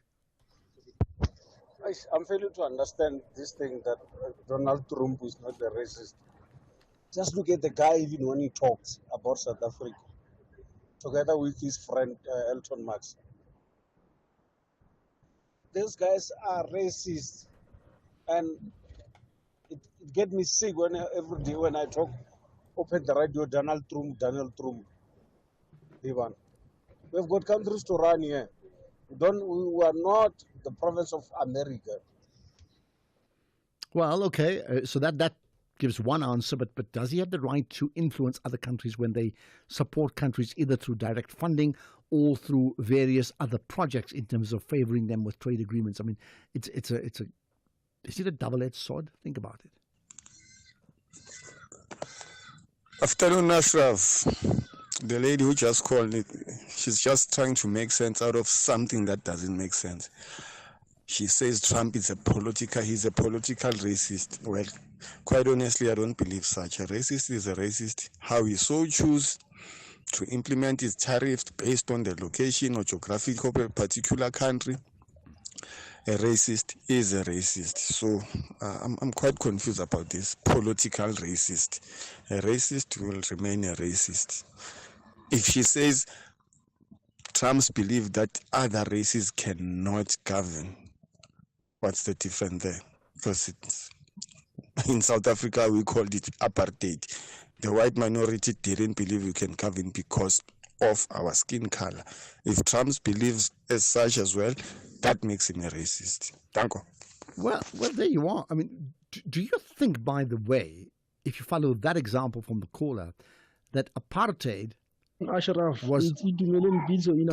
racism? I think what Donald Trump is trying to do, racism. It's very wrong, or it seems like a very frustrated leader, because I think all of us in this world, we are needed in each other. Why should he every time increase tariffs? No, what Donald Trump is trying to do is really unlawful. No. Thank you, City Million Peace in Amalia, my brother. Okay, just to repeat the point, because I played the voice note as well.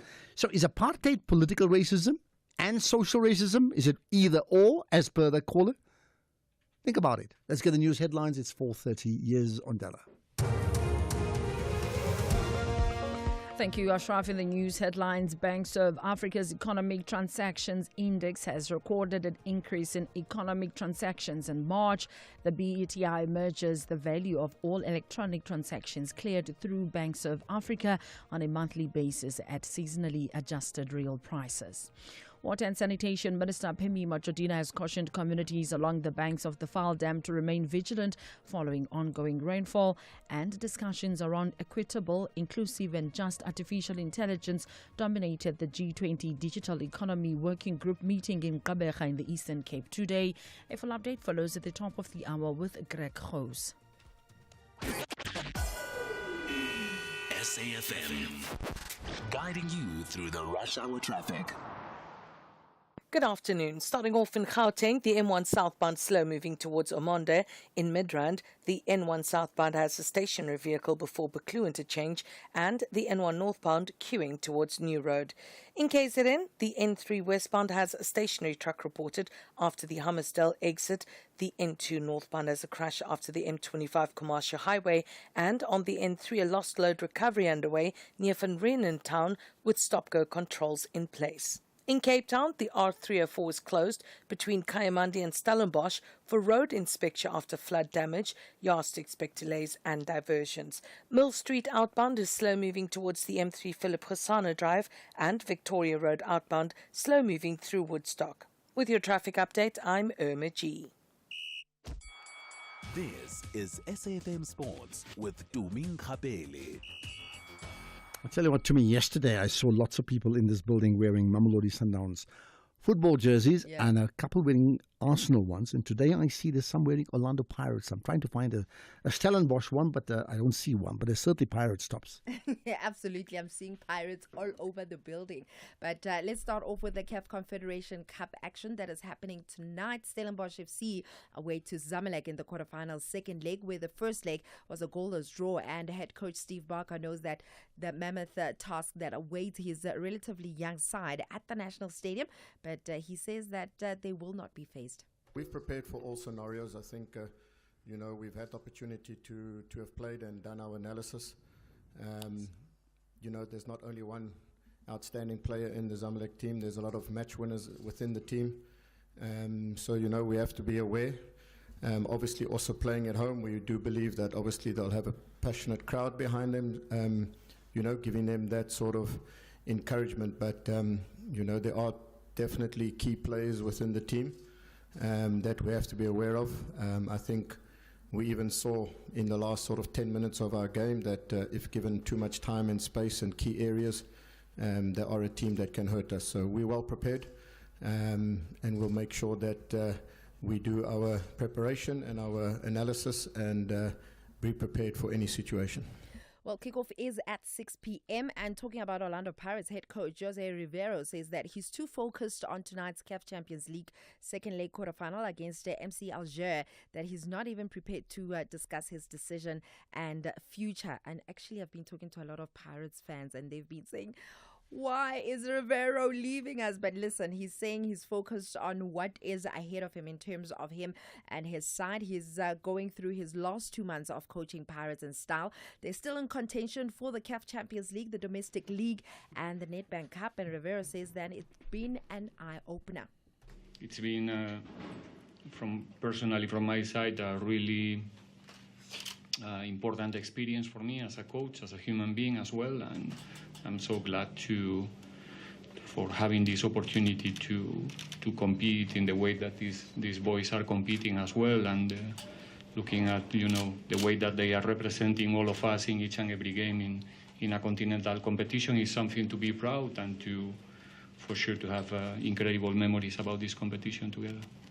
Kickoff for this one is also at 6 p.m. and both fixtures will be shown on SABC. The Stellenbosch match will be on the SABC Plus app, and in terms of the Pirates game, it's going to be on the app and also on SABC3. Then moving on to rugby, the Bulls fly half Johan Goosen says that it was very tough for him to be sidelined for 2.5 months with yet another knee injury. The 32-year-old leapt off the field during the Bulls' final Champions Cup pool match at Loftus on the 18th of January. And just last week, Goosen made his return of the Bulls bench in the 65th minute of the Challenge Cup round of 16 win in Bayonne. And he says it was good to return to France, where he played for Racing 92 and Montpellier while being back in the Bulls mix. In athletics, Gauteng North is headed for elections on Saturday at Piltridge Stadium to elect a new board for the 2025 through to 2029. And Hendrik Mokanyedzi of Tshwane University of Technology, who is currently the current AGN president, he's vying for a second term, while John Matane of Mamelodi Athletics Club, he's bidding for a third following his ousting in 2021. And Matane has accused the current board of maladministration, increasing license fees and neglecting development programs, and says that change is needed. Meanwhile, former world long jump champion Luvo Manyonga has hit back at Kgotso Mokoena after he said that long jump in South Africa is long dead. Manyonga says that the event has a proud history and still has potential to produce global medalists. A little bit disappointed of him saying that, because there are juniors who's working so hard to perform. Divan is doing it and Devon is doing it. Long jump in South Africa is not dead. It's just sleeping. You just need to be awake, you know. Finally, in golf, the Masters at Augusta National starts tomorrow, showcasing defending champion Scotty Scheffler's attempt for a third green jacket and Rory McIlroy's ongoing quest for his first. With 95 players in the field, the atmosphere is vibrant, even though there's a long lingering divide between traditional PGA players and those from the Live Golf League, including notable names like John Rahm and Bryson DeChambeau. And we're definitely looking forward to that action. On that note, it is a wrap from my side for now. So here's a question. You were speaking about the Pirates coach, and I said, well, you know, the au revoir, right? So that's important. Yeah. But here's the thought. I mean, coaches come and go. And again, this is another example of Pirates having a coach who doesn't last 3 years. Yeah. We spoke about it like a month or two ago. But the difference here is that he's the one that's leaving. It's not like they say go. But it doesn't matter.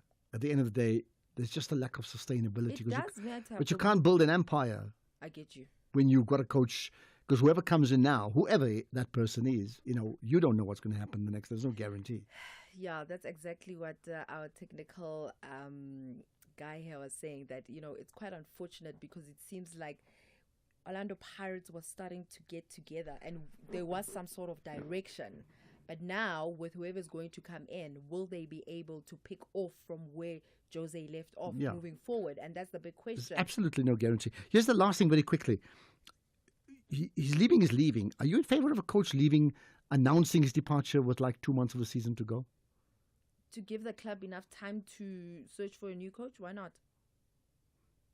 I don't like it.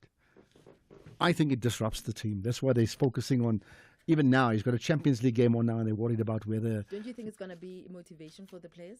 No. If you to give him a proper... No. Their only motivation is they play for Pirates. I mean, that should be motivation. And they're playing in the Champions League. It doesn't matter. Even if I'm the coach, they must still be motivated to win. No, yes, they will be motivated to win. But with you saying you're going and you having brought the club to where it is right now, surely it should be some sort of motivation. I don't know. I think it's more disruptive, meaning he can tell the president of the club that I'm going, but to be public about it with 2 months of a season and the league title not decided, why would you do that? That's what I'm thinking. Okay. Anyway, more sport in an hour. First Take SA, 5 to 6 a.m. President Cyril Ramaphosa says business cannot dictate terms to the government or the ANC as tensions rise with its GNU partner, the Democratic Alliance, over the national budget. Mr. Monaghed, now as the president of the Black Business Council, how do you interpret this statement? Part of the problem that we need then to confront as a country is that you cannot then be held at ransom by a particular party They are not risking an event where DA, they exit Government of National Unity because there is a trade war. We have the time to be fighting over our petty issues, whereas Rome is burning. Elvis Preslin on SAFM. My name is Vusiwe intokazi yakwaNgcobo ufuze umapholo mashamahle mashamakhulu mashiyamade engasazoshumayela. When last did I go to a party and how was the experience? I don't party at all. But my parents did have a 40th wedding anniversary as well as my mom's 60th birthday, so that was the last party I went to. Nothing beats partying with older people. It's a lot of fun. Can I sing a short verse of appreciation? What am I gonna sing? Holy, you'll always be. What do I like so much about SABC Sport? It's not even a like, it's a love. I love the fact that we're able to bring real stories to the people of South Africa. Kani mambo shikwembusha matimba. Catch the queen of Mzansi Diski, Vusiwe Ngcobo, on match days, live on Laduma. Proudly brought to you by SABC Sport. For the love of the game. Night Talk with Oliver Dixon. When leaders need to account, we call on them. When society needs to debate, reflect, and advance, we're here to have the conversation. Join me, Oliver Dixon, on Night Talk every Monday to Thursday from 10 to 12 midnight. Economic news on SAFM. Facts and figures you can count on. Okay, so by the way, we did say we may not be able to chat to Solly Malatsi. I believe we are going to chat to Solly Malatsi coming up just now. So that when I say just now, around 10 minutes past 5. Then there's another developing story. You may know about the story of the school principal, who many allege that he was involved in the rape of the 7-year-old child. Well, that's been sort of refuted now, and there's been a call now from AfriForum calling for a public apology from the police minister, as well as many other people. We'll chat to Barry Bateman about that pretty shortly. But let's do this in the meantime. Let's get to the numbers with Makwe Masilela, who's the Chief Investment Officer at Makwe Fund Managers. Makwe, good to connect as always, right? You've got local and global markets in a moment, but tell me about Purple Group. Ashraf, yes, Purple Group, these are the owners of Easy Equity, which saw clients' deposit rising, though not yet back at peak levels, and their strong performance was driven by scalable revenue growth, improved platform efficiency. We saw their revenue growing up by 25.8%, and profits and headline earnings per share up 204%. And Ashraf, so far, the second quarter didn't disappoint. That is, it was expected that it will bring with it as much uncertainty and volatility for market participants as the first quarter of the year, and most of the forecasts are out of the window, and more will be thrown out if these tariffs stay on for an extended period of time, and the reciprocal trade tariffs have kicked in, marking an escalation in the brewing trade war between the world's biggest economies. China was by far the worst hit, as their total tariffs will amount to 104%, but China then retaliated by taking theirs to 84%, and basically, Ashraf, the tariff tango continued, and the only consoling thing is that all these tariffs are increasing bets for a U.S. rate cut and also increased stimulus coming from China.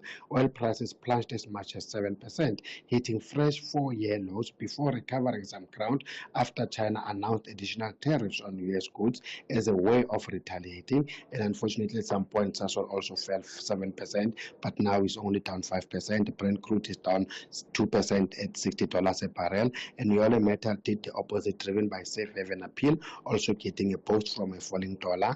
Gold is up 3% at $3,077. Platinum up 2% at $919.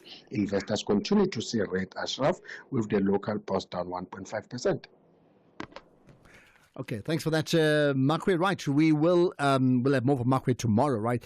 But also, we're going to get to your calls, your thoughts on the biggest issues that for you drives the national pulse today. You're listening to the National Pulse. Right, let's get to some of your thoughts. And there's still comments about Donald Trump. And by the way, there's another one about Bitcoin. A marketer of note for this Bitcoin. He even lacks simple rationale. What does it mean when you say even if you paid your house, you don't really own it? You know, he says property prices in Joburg have lost or declined in value by 30% because everyone moved to Cape Town. Which everyone? Where does this guy live?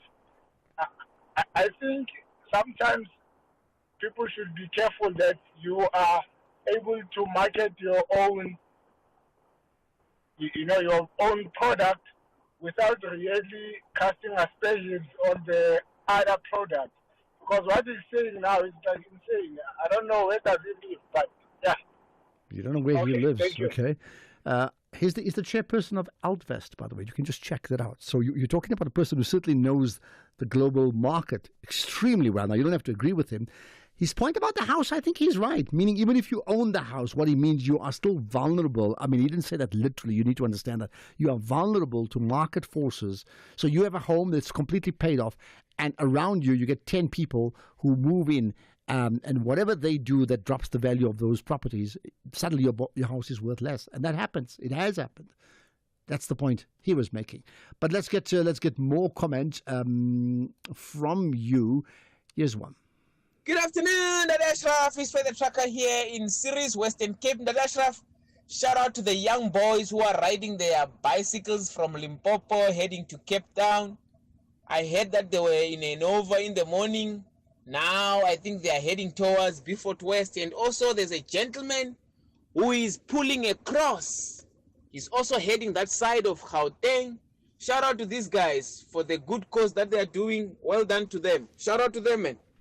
Ah, thanks. You like the traffic reporter, but what's the cause? I mean, I don't know. You best you tell us exactly what it is so we understand why they doing that ride, okay? And there's another comment about Donald Trump. Afternoon, Ashraf. It's Idumelen Bizo in Amalia.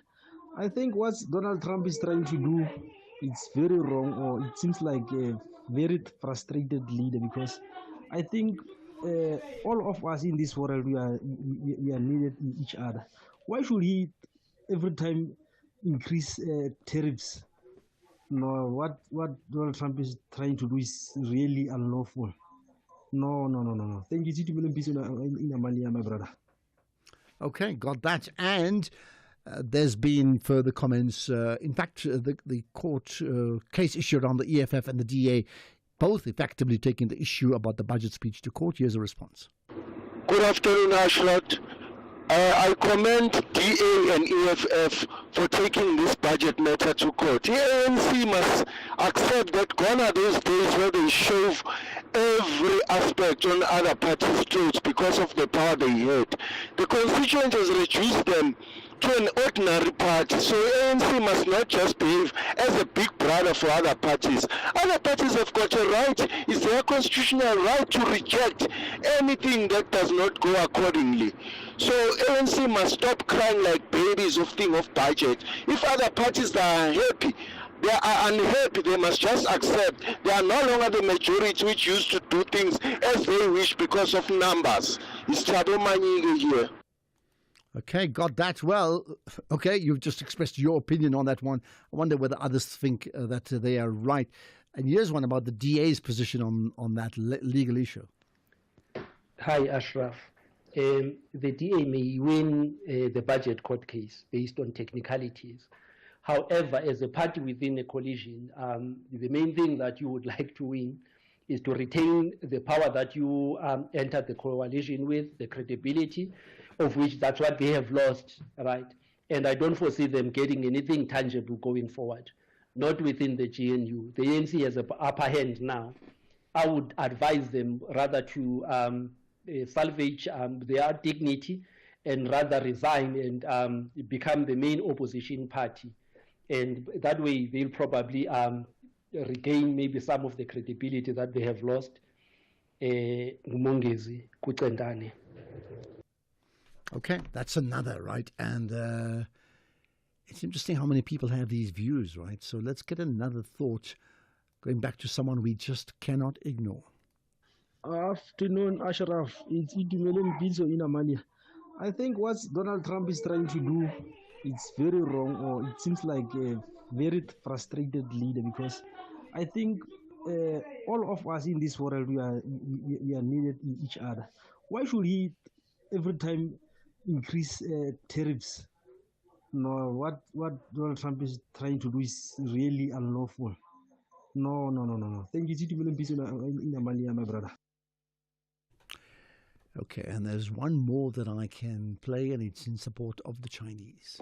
Yes, Ashraf, I really love what the Chinese are doing, I must say, to refuse to submit under that racist Donald Trump. Because I was keep on asking myself that as much as, yes, I understand that it's so difficult to ignore the United States of America in the world, in the world of trading. But these people, they only constitute 4.8% of the world population.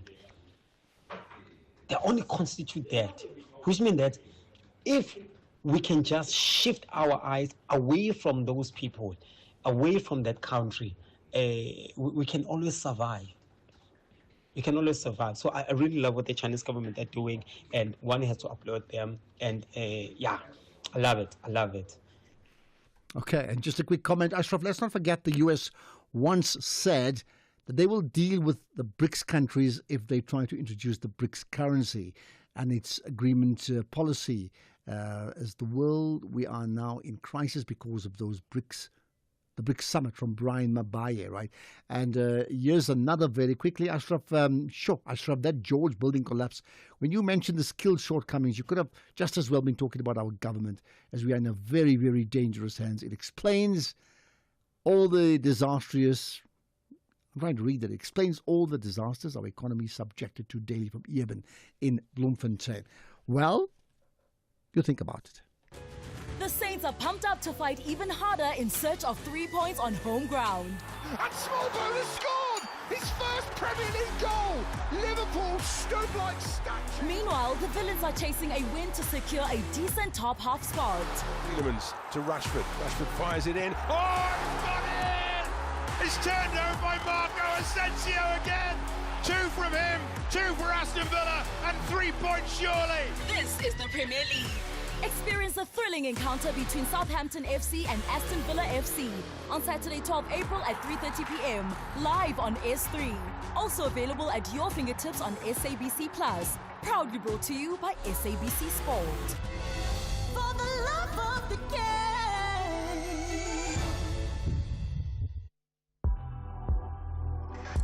You are listening to the National Pulse with Ashraf Garda. Let's talk about one of the most disturbing stories that we've had to be talking about in the last few weeks. In fact, the alleged rape of a 7-year-old girl at the Bergview College in Matatiele. Now, one thing is about that, the rape or the alleged rape, and just how horrific that is in the context of just violence in our country and gender-based violence in particular.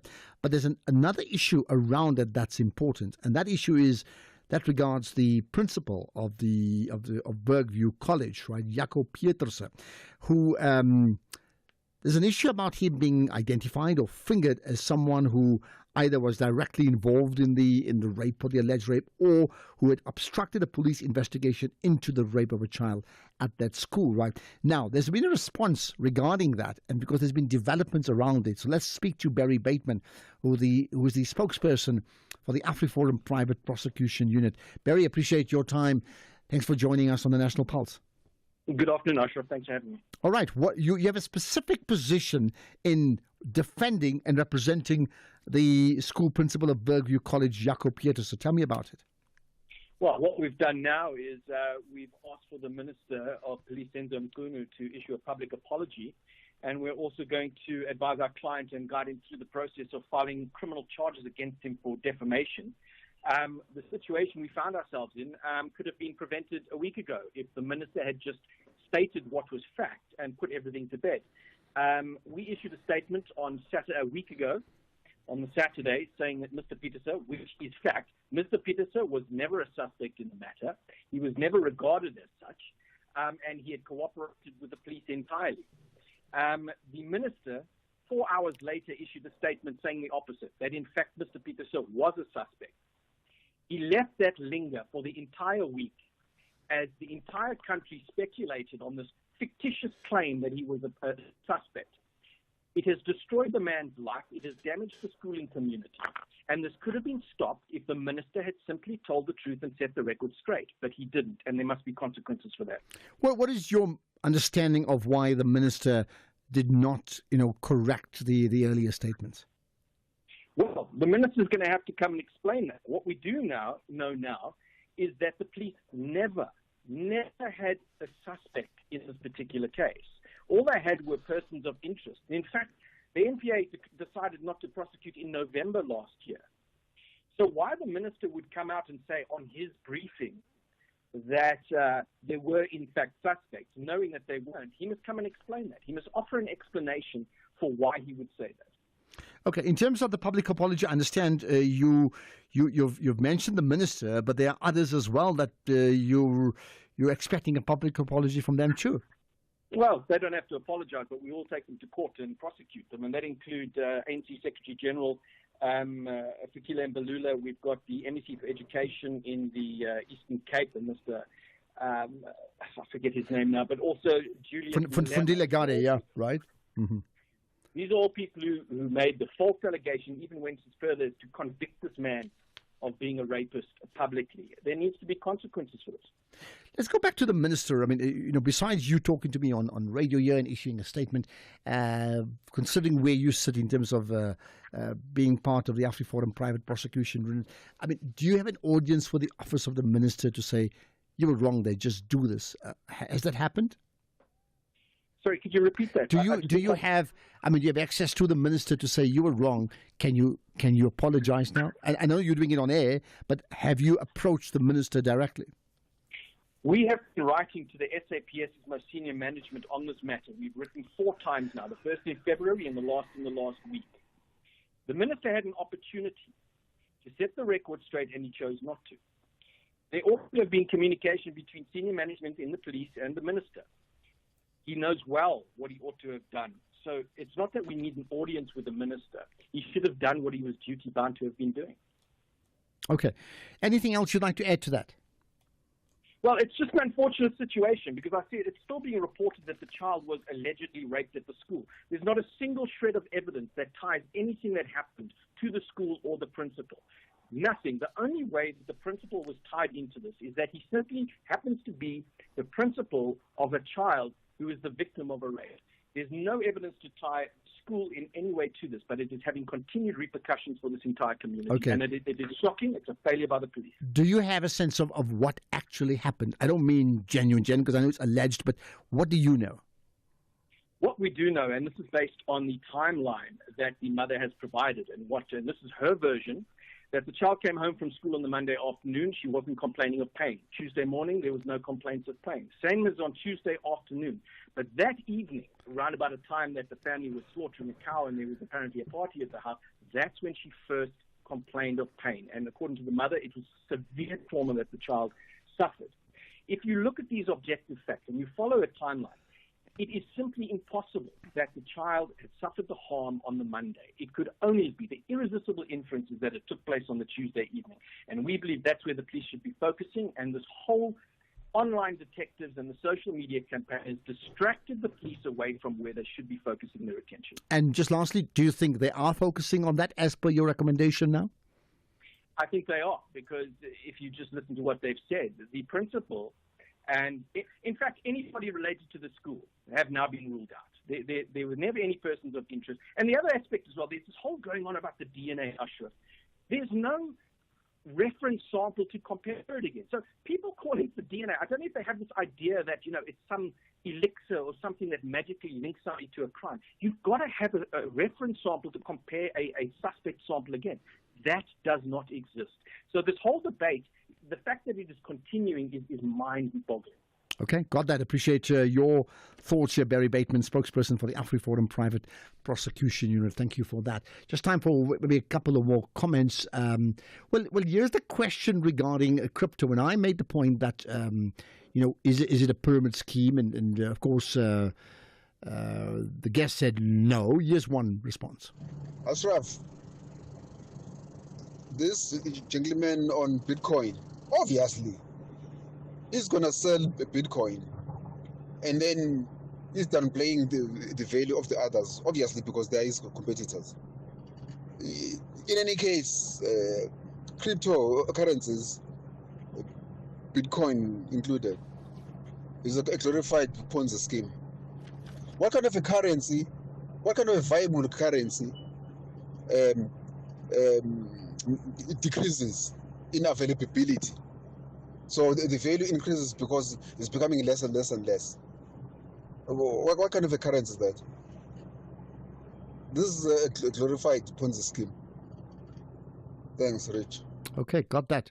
Interesting. Rich. After all that, your name is Rich. Just the irony of it all, right? Well, there you are. Further comments on, in this case, Bitcoin in particular, besides many of the others. Feel free to do that. But also the many conversations. We've just had the one now from AfriForum's prosecution unit around the naming of the Bergview College principal, Jaco Pieterse, although he's now been ruled out of any of the allegations that were meted out earlier on, and they want to take the Minister of Police to, public apology. They were asking for that because he just has not done that so far. Let's get the news. It's 5 o'clock. Here's Greg Hoos.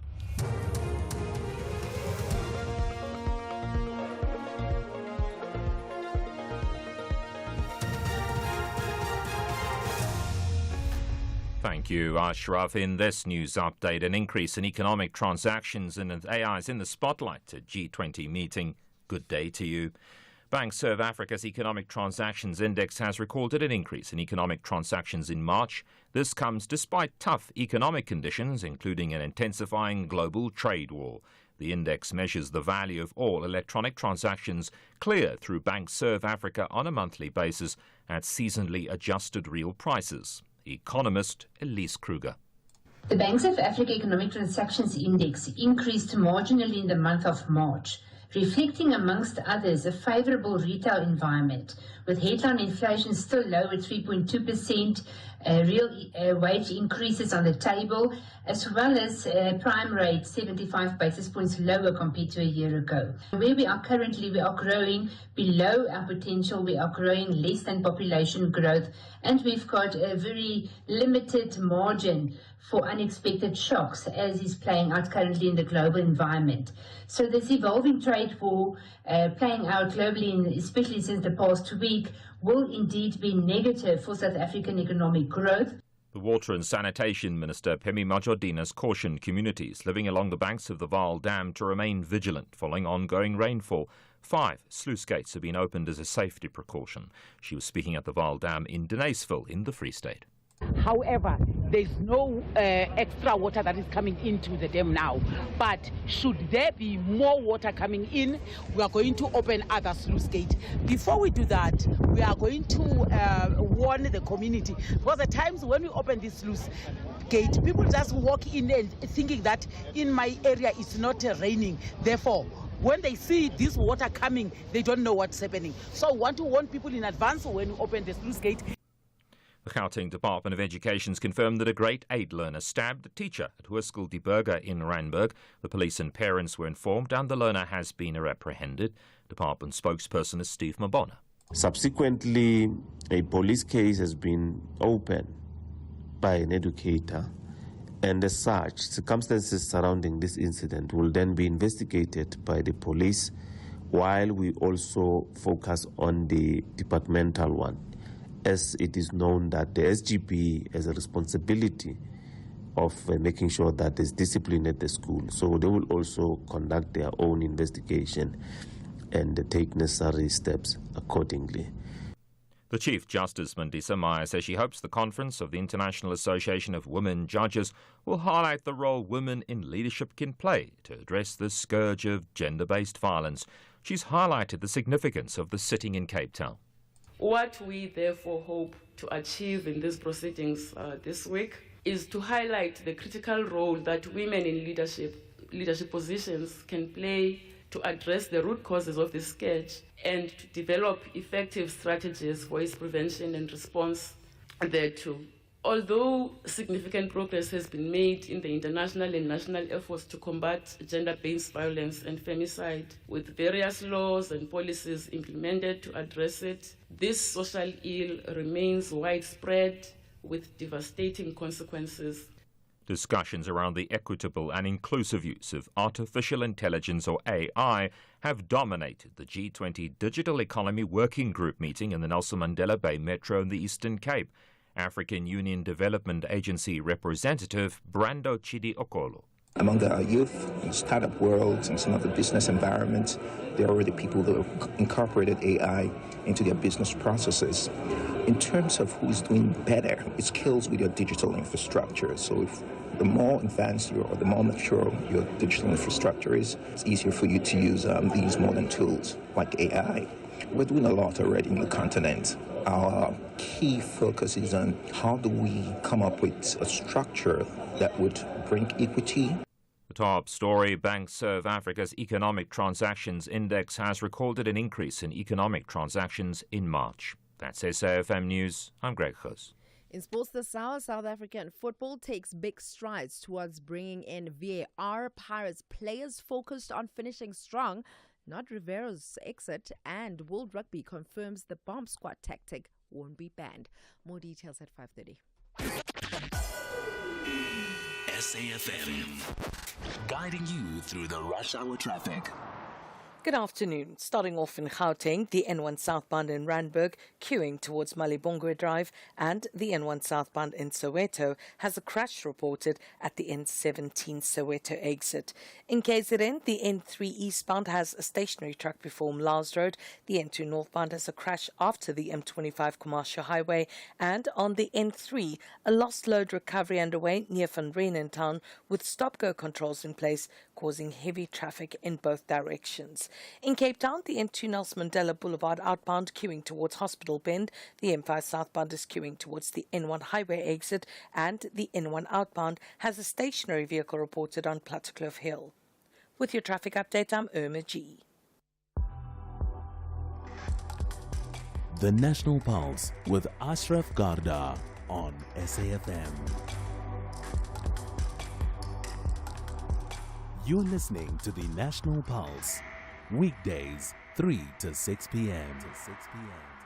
Isn't it interesting? The EFF and the DA, they're not chummies, they're not partners, but they're fighting the same issue. They're fighting the same cause at this point in time. And naturally, it means that you, as part of this collective of people that are connected to the National Pulse, will you have an opinion?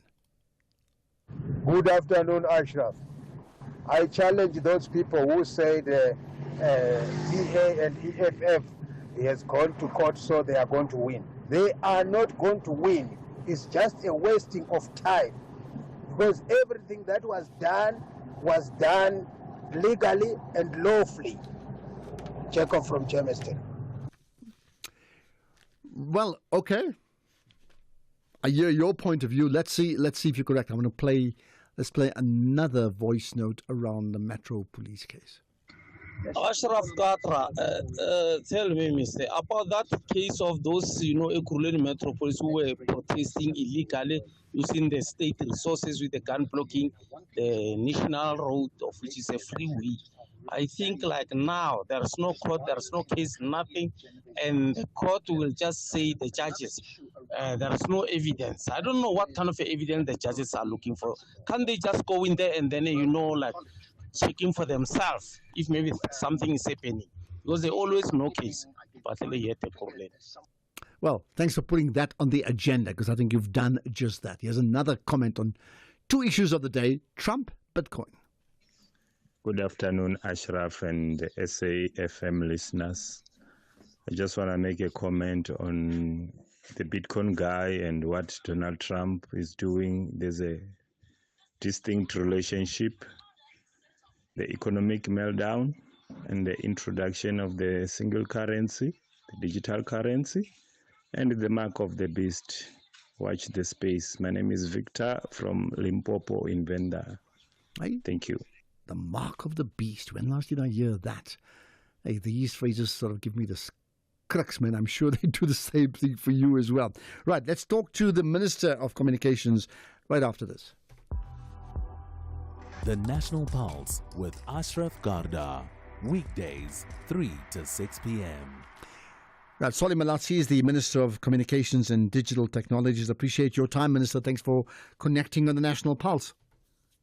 Good afternoon, Ashraf, and greetings to your listeners. Thank you. Now, I speak to you, as you're well aware of, that we had a chat with Kusela Diko early on, the chairperson of the Portfolio Committee on Communications and Digital Technologies, and she made lots of comments, and this is the one part that I just want to quote from her comments, because you can respond to that. At a time, and this, of course, from an audience point of view, links to what is called SITA, S-I-T-A, the State Information Technology Agency. And she says, at a time when our country is still recovering from a period in which the capacity of the state was all but hollowed out, that Minister Malatsi should be seeking a return to that unfortunate trajectory should alarm us all. SITA was established with the express intention of achieving efficiencies and cost effectiveness, so the minister should be occupied with strengthening this critical agency, not crippling it. The service delivery challenges at SITA are not insurmountable.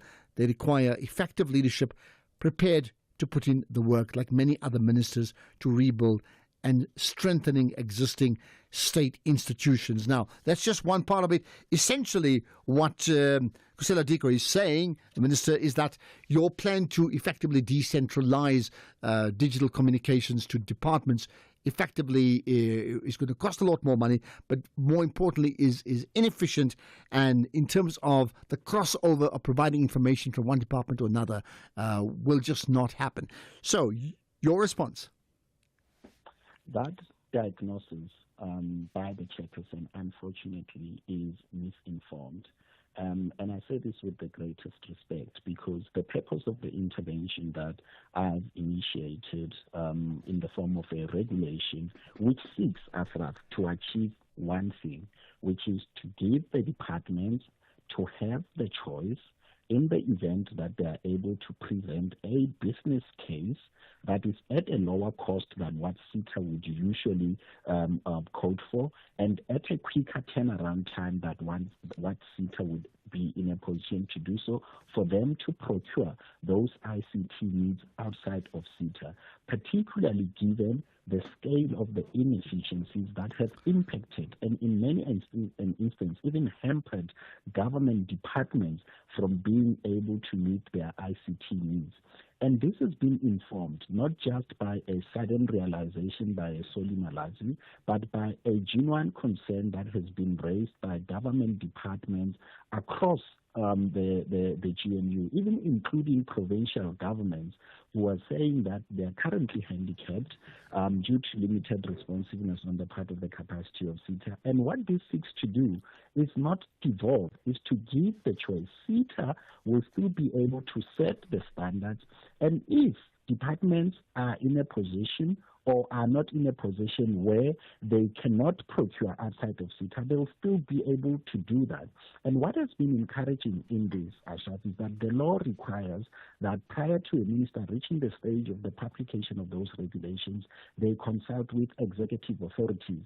We embarked on that process, wrote to all government ministers and to the premiers, and there's been overwhelming support to that. But not only that, the Minister of Finance, who's empowered by the law to give a final concurrence to this regulation, has done so. And all of this is aimed at enhancing government's efforts to pursue digital transformation by making sure that departments are able and better suited to meet their needs.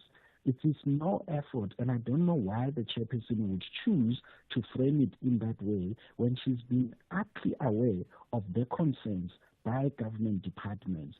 And if you were to talk to any government minister now, and I'd like you to test this, Ashraf, speak to the Minister of Justice, speak to the Minister of Home Affairs, speak to the Minister of Police, and let them share with you the level of frustration that inefficiencies as a result of that reliance on SITA alone have impacted their ability to So you're saying a centralized communications like that, that SITA is actually more inefficient than efficient, and there's a big reliance on that, which is rather risky as well. Is that right? So what we are saying is that competition enhances performance, and giving government departments the ability, and this is not some stack, a government department will be able to present a business case in line with the existing procurement rules of the country to say that this is, let's say it needs a software to track and trace, weapons that are within the control of the South African Police Services. It will be able to say, this is our need. We believe that we can be able to procure the services at a lower cost to what SITA is quoting us an adequate turnaround time. When such an instance exists, in fairness and in logic, they should be able to procure that service elsewhere so that they are not hamstrung by this central reliance that doesn't give the level of customer satisfaction that they'll be able to procure. All right, and help us understand this in terms of, one is your wish list, but in terms of the law, is it okay? Are you allowed, are you empowered to be able to devolve, the SETA as you know it then to various departments or ministries? I'm correcting the use of devolve because you're falling into the narrative that is incorrect about this.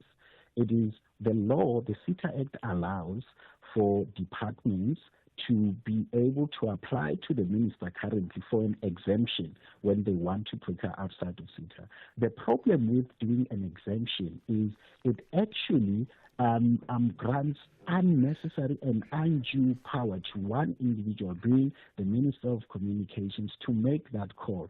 Therefore, it is much more wise and much more responsible in line with good governance practices to set out a clear process, which is what we are setting out with this regulation. It is all within the law. And if it was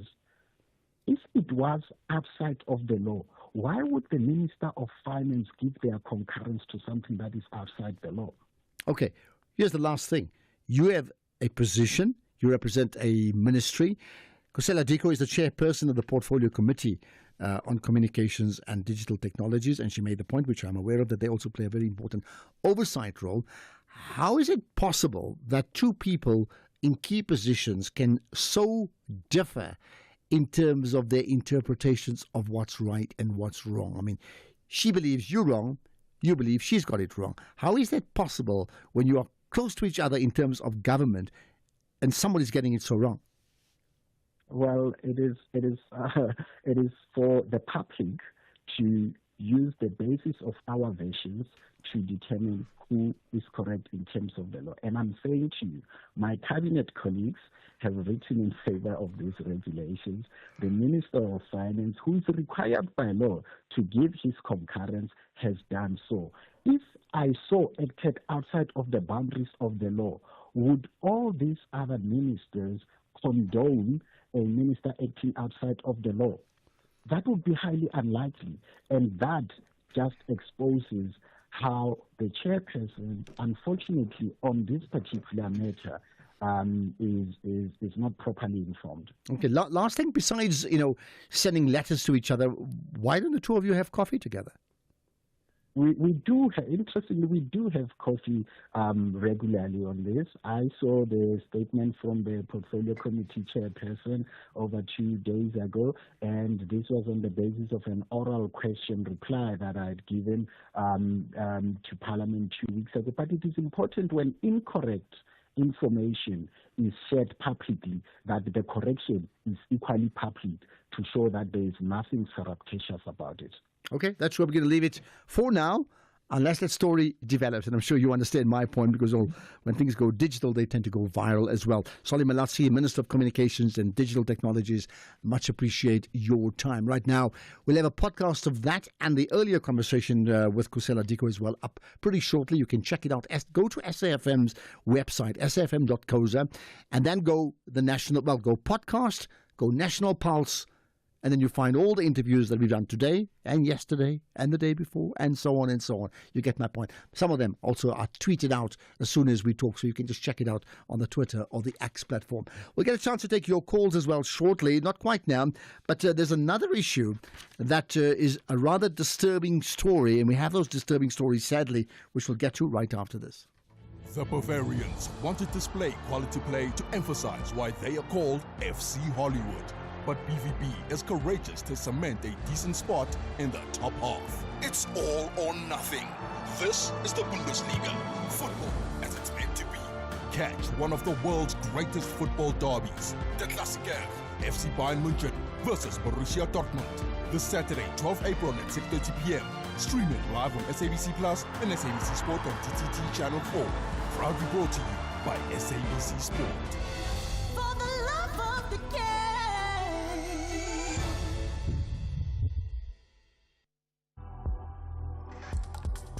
Ashraf Garda on the National Pulse. Okay, we should be connecting to Macintosh Polela in a moment regarding a woman receiving a 5-year sentence for attempting to defraud the organization of more than 650,000 rands. We're talking about the Road Accident Fund. Okay, in the meantime, while we are battling to connect with him, there are further comments just regarding the issue we had regarding Donald Trump. Hi, Ashraf. I think Donald Trump is trying to make himself now a king of the jungle. He's trying to bulldoze everything in the entire world. When it comes to that lady of saying he's a political racist, there's nothing called political racist. Trump is a pure racist at all costs. There's nothing can justify. Well, you see, I mean, I disagree with that caller initially, but you can get a situation where an ideology can effectively drive a society to become racist. Apartheid is the classic example of that ideology, right? But you're right to suggest that they're two completely separate things. Ultimately, like or rather, political racism is not racism or something like that. Yo, man, no. Good evening, Ashraf. This is Albert in Maritzburg.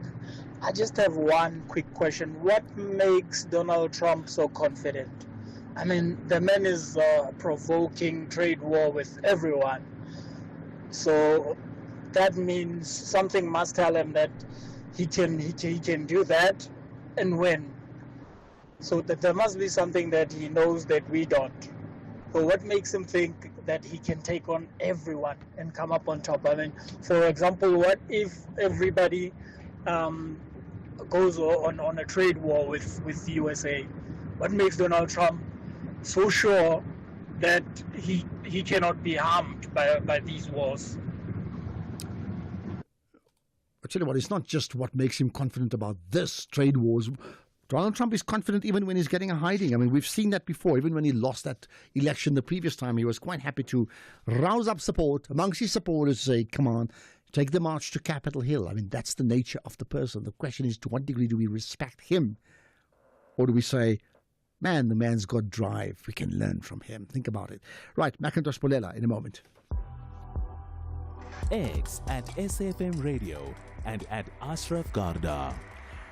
Right, disturbing story, and maybe the good news about a woman being sentenced now to a 5-year sentence for a woman who attempted to defraud the RAF, the Road Accident Fund, for 650,000 rand. Let's get the story behind the story with Macintosh Polela, spokesperson for the Road Accident Fund. Macintosh, good to connect with you as always on the National Pulse.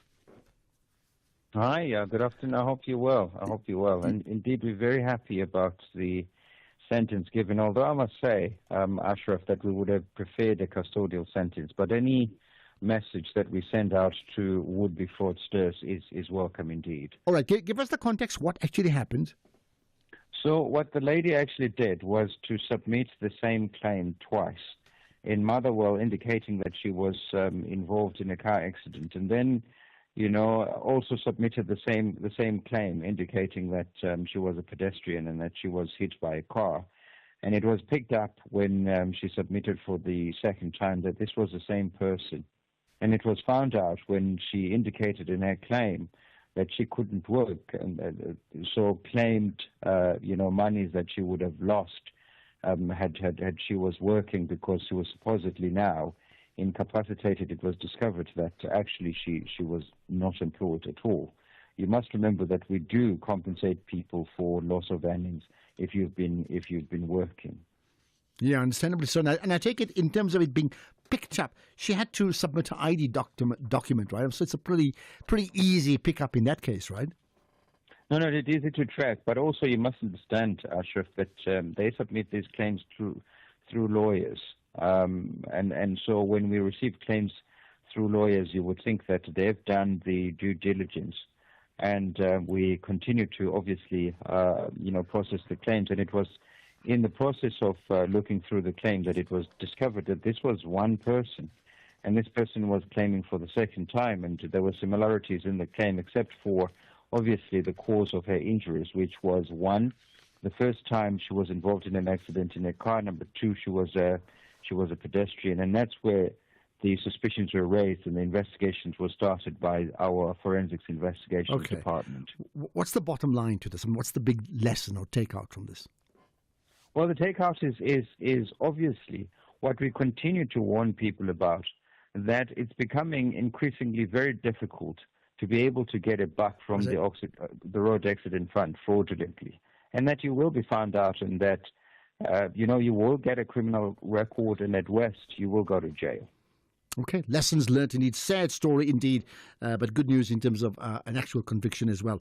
Macintosh Polela, spokesperson for the Road Accident Fund. Let's hear from Ramaphosa, the president, after this. You're listening to the National Pulse. Right, the president's he's been hectic. I was actually asking a question with Keys early on today. It's like, goodness, all these presidents, I'm not saying they're good leaders or bad leaders, but like the amount of travel they have to undertake is crazy, isn't it? So it's like Monday Joburg, Tuesday Cape Town, Wednesday Pretoria, Thursday Bloemfontein, something along that line. Now, anyway, the President Ramaphosa delivered the keynote address at the 17th biennial conference at the International Association of Women Judges. And the conference itself takes place, from now until Saturday, so it runs for the next few days. The conference is convened by the South African chapter of the International Association of Women Judges and is organized under this theme of resilience, women in leadership to end gender-based violence and femicide. So what we've done is we picked out some clips from the president as he spoke at the opening. We saw and continue to see this document as outlining a comprehensive agenda for addressing key challenges that women face in areas like health, in education, economic participation, cultural practices, and societal and political representation and leadership representation in various endeavors. We understood that gender-based violence affects women and girls, and the impacts of GBV are quite profound, including physical injury that is inflicted on women, long-term mental health, even death at times, or mostly. It is patently clear that gender-based violence also contributes to other wider social issues, such as perpetuating cycles of poverty and inequality. We know that gender-based violence doesn't in itself happen in a vacuum. It is the result of complex societal, cultural, and structural factors, some of which are the unequal power dynamics between men and women, cultural norms and practices, unemployment even, and conflict and wars. But we also find, more importantly, patriarchy, this right that men have that they can dominate women. So having said that, the president then spoke about the composition of the bench, or a bench, when it comes to cases of gender-based violence. With respect to applying the law fairly in the cases of gender-based violence, the composition of the bench matters, particularly with respect to outlook. Of course, what one cannot go by perception or assumption. One can have progressive and reform-minded male jurists as much as one can have conservative, anti-reform female jurists. Yet we strive to ensure there is greater female representation on the bench because it is a transformational imperative.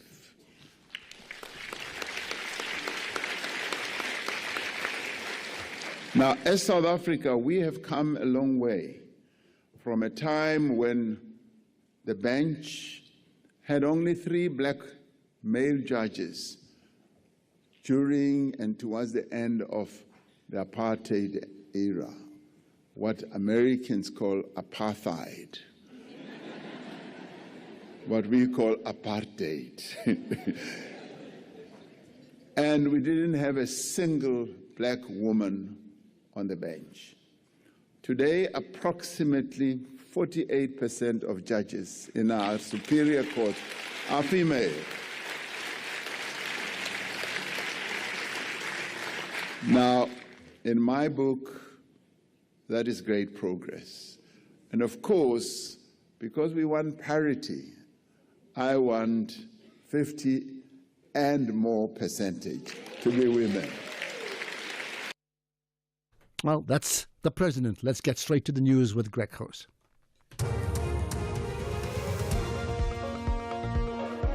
Starfar, the Deputy Minister of Water and Sanitation, says they'll continue to monitor water levels at the overfull Vaal Dam amid expectations of more rain. Bankserv Africa's Economic Transactions Index recorded an increase in economic transactions in March, and markets are in turmoil as US President Donald Trump's global tariffs officially came into effect. All those details and more at the top of the hour.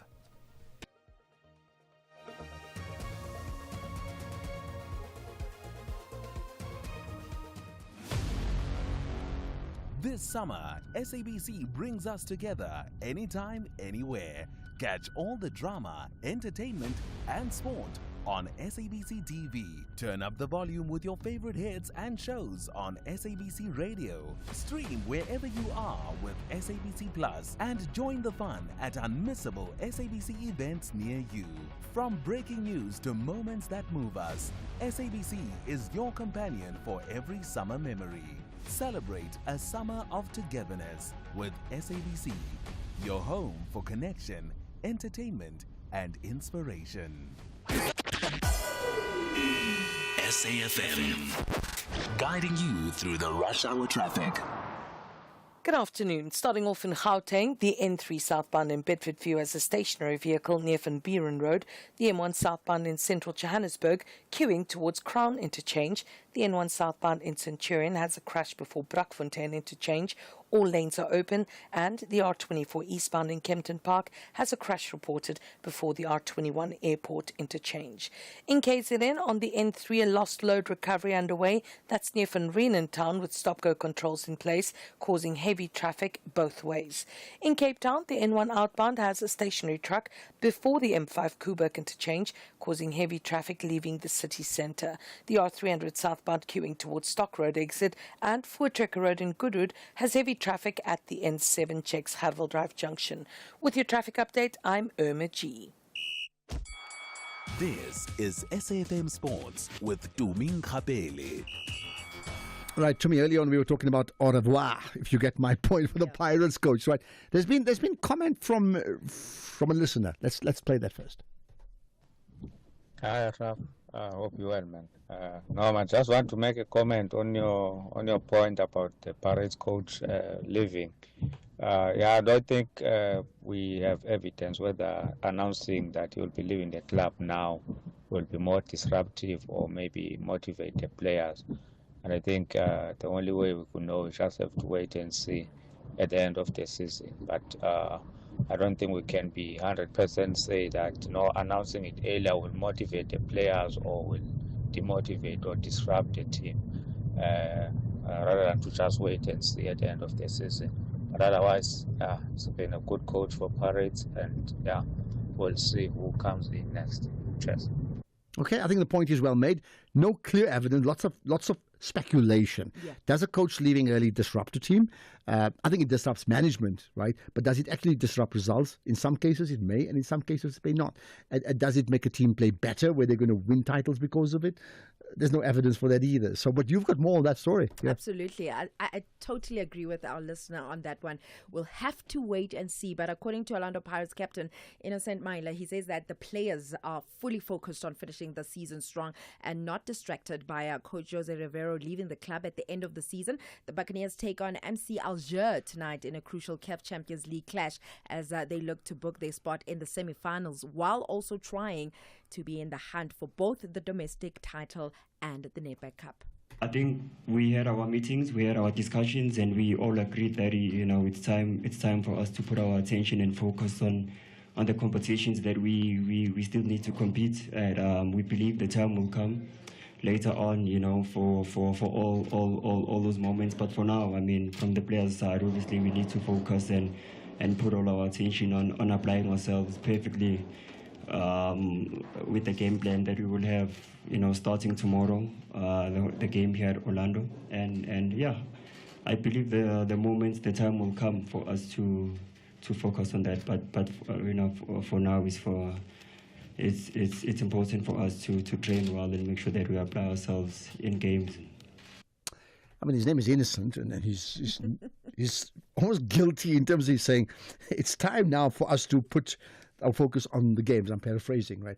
Which means suggesting that there's been distraction. He hasn't used that word, right? You want to see it like that? No, I don't want to. He's saying it's time now, and then there'll be a time later on. The fact that he has to raise it, even though it's probably raised by a journalist and a presser, he has to respond to that, means that they've got a Champions League game tonight. No, how important is that? He's basically saying we are choosing not to be distracted by the news. Therefore, we are going to focus on the action at hand. Okay, but the very fact they have to choose not to be distracted means they have to make a conscious decision not to be distracted.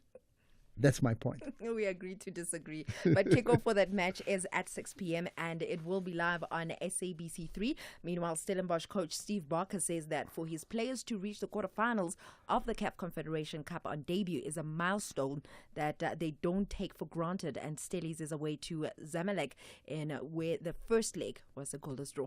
We are very excited, firstly, for the match. As you are all well aware, it is our first campaign in the Confed or on the continent. So to be playing a team of the caliber of Zamalek here in Egypt is an honor and it's a privilege for us. And we are all excited and looking forward to the game. Well, still staying with football or soccer, Sports Minister Gayton McKenzie has reiterated that the department is still committed to bringing VAR to the PSL. Today, McKenzie posted an advert for the VAR tender where supplies of VAR equipment is needed, as well as training programs for video and match officials. The technology is expected to cost between 70 million rand and 80 million rand as a once-off expense, with an additional 70,000 rands per game. And the minister says the money is there. Elsewhere, Leon midfielder Nemanja Matic has hit back at Andre Onana after the United keeper said that they are way better than their Europa League opponents. Leon ahead of tomorrow's Europa League quarterfinal first leg. To say that, you need to have cover for something like that. Onana. I respect everyone, but to say that, then you need to get the answer. If you are one of the worst goalkeepers in Man United history, you need to take care what you are talking. If David De Gea or Peter Schmeichel or Van der Sar say that, then I will question myself. But if you are one of the statistically the worst goalkeepers in Man United modern history, then he needs to show that before he says so. We will see. Yep, you heard correctly. Matic did say one of the worst goalkeepers in Manchester United's history. Well, Onana has responded and he says that, I'm quoting him, I would never be disrespectful to any other club. We know that tomorrow will be a difficult game against a strong opponent. We focus on preparing a performance to make our fans proud. At least I've lifted trophies with the greatest club in the world. Some can't say the same. Meanwhile, the Premier League will have 5 teams in next season's UEFA Champions League after Arsenal's 3-0 win over Real Madrid guaranteed an extra spot for England. The Premier League will finish as one of Europe's top 2 best performing nations in 2024-25.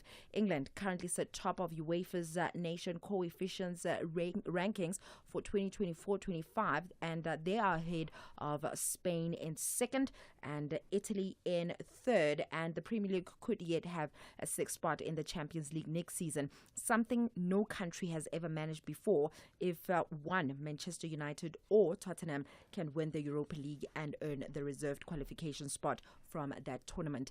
In rugby, World Rugby says that there's no scientific evidence that a 7-1 split between forwards and backs on the bench leads to more injuries. Springbok coach Rassie Erasmus first used the innovative tactic for the 2023 World Cup warm-up match against the All Blacks at Twickenham, with his side claiming a 35-7 victory. Now, some critics accused South Africa of going against the spirit of the game by bringing on a fresh pack of forwards, while others said it could impact player safety. But CEO of World Rugby, Alan Gipland, says there was no reason from a medicine perspective that the results are injuries, and ultimately there are a lot of different ways to win a rugby match. Finally, in golf, the Masters at Augusta National starts tomorrow, showcasing defending champion Scottie Scheffler's attempt for a third green jacket and Rory McIlroy's ongoing quest for his first. With 95 players in the field, the atmosphere is vibrant, even though there's a lingering divide between traditional PGA players and those from the Live Golf League, including notable names like John Rahm and Bryson DeChambeau. With that said, it is a wrap from my side. I'll be back again this evening on Top Sport from 7 till 8. And when you say the Masters that's about to start at Augusta, I'm just thinking about the about golf in the Tiger Woods era, the real Tiger Woods era. Because, I mean, can I say he's finished now? I mean, he is, right? I didn't miss a golf tournament at that time. Is it? It's like Tiger Woods, Usain Bolt, Muhammad Ali. Yeah. They totally dominated their eras and their sport. So, no golf for me at the moment until we get Tiger Woods back and winning, or the new Tiger Woods anyway. Well, with that said, EFC is live this Thursday. From the wilds of Reunion Island and the ancient lands of Zimbabwe, two raging bulls meet for a heavyweight title clash as Elvis Moyo takes on Anthony Morrell. Plus, Fahis Jacobs and Sibusiso Sovendile fight for bantamweight gold. EFC 122, live from the World Sports Betting Arena. Watch it on SABC Sport Channel on DTT Channel 4 from 7 p.m. Brought to you by SABC Sport.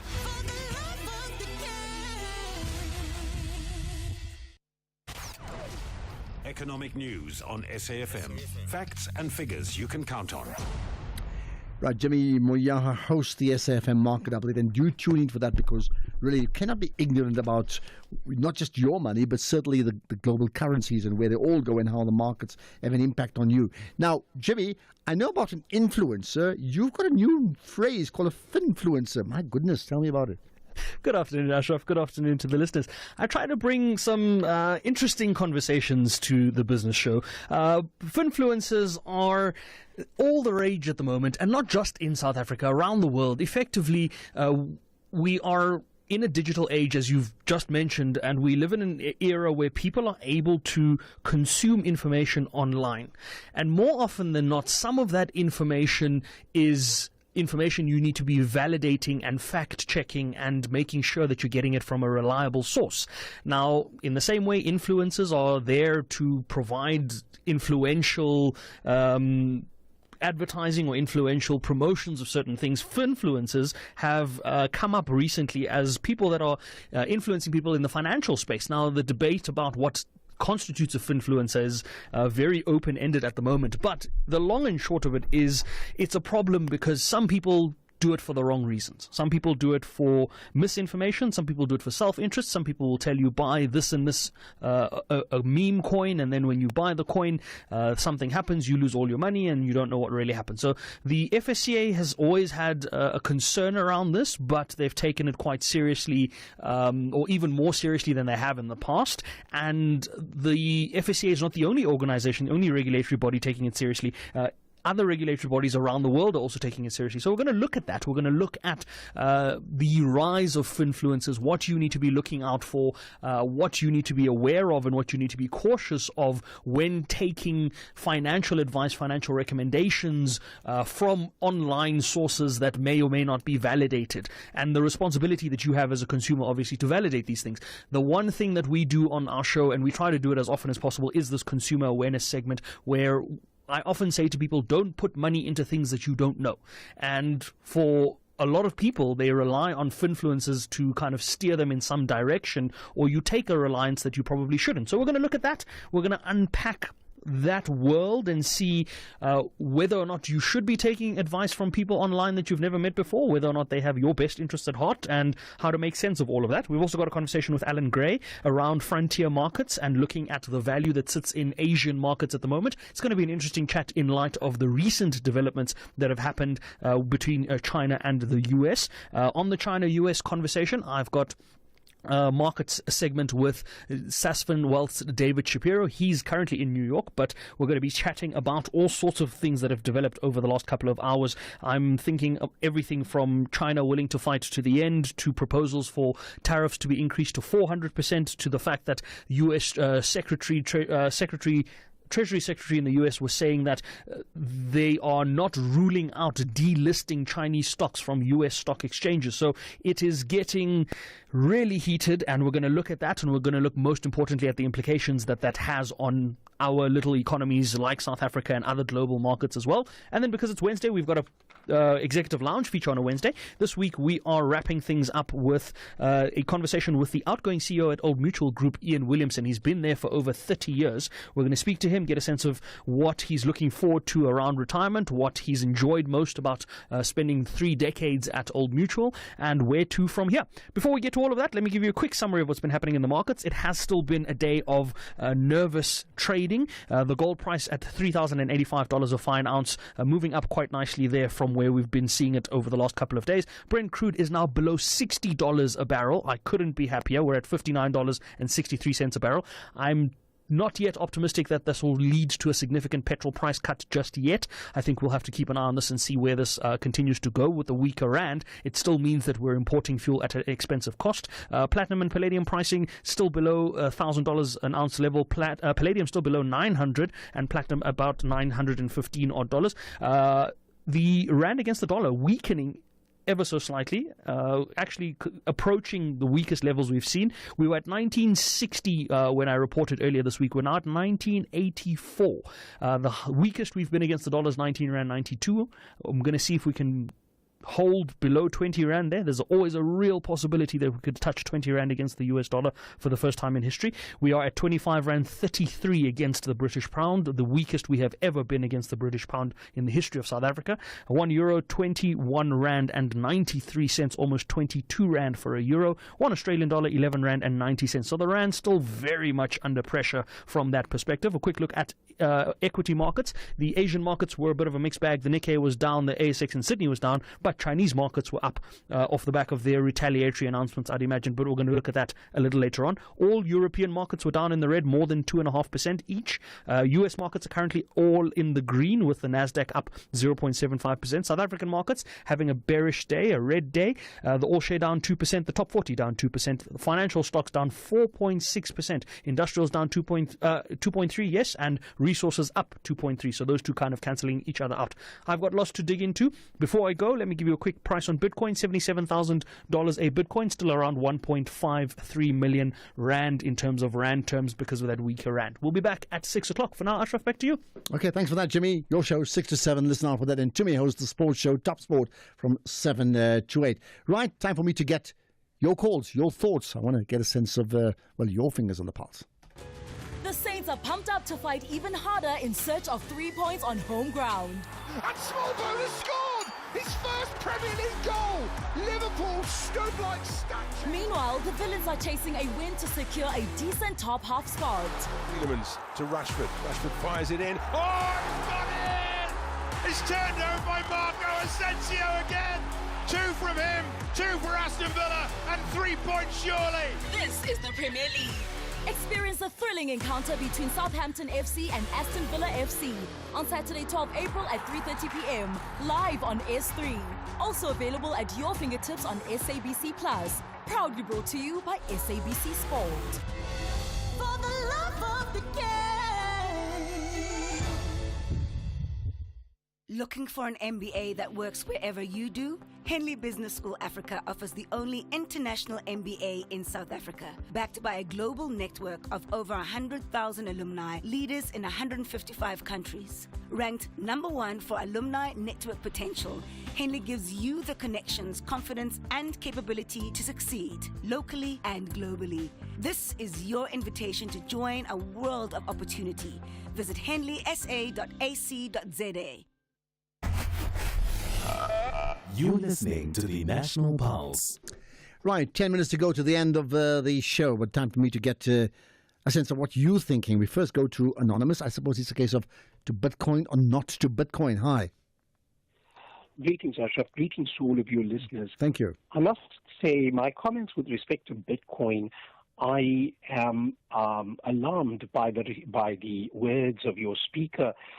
He's so enthusiastic about something that is so dangerous. I also think that is reckless for the general public to be consuming that sort of information. They may be enthused to go out and buy Bitcoin or other crypto, and these are dangerous instruments. Not only are they volatile, but they move in a very erratic fashion.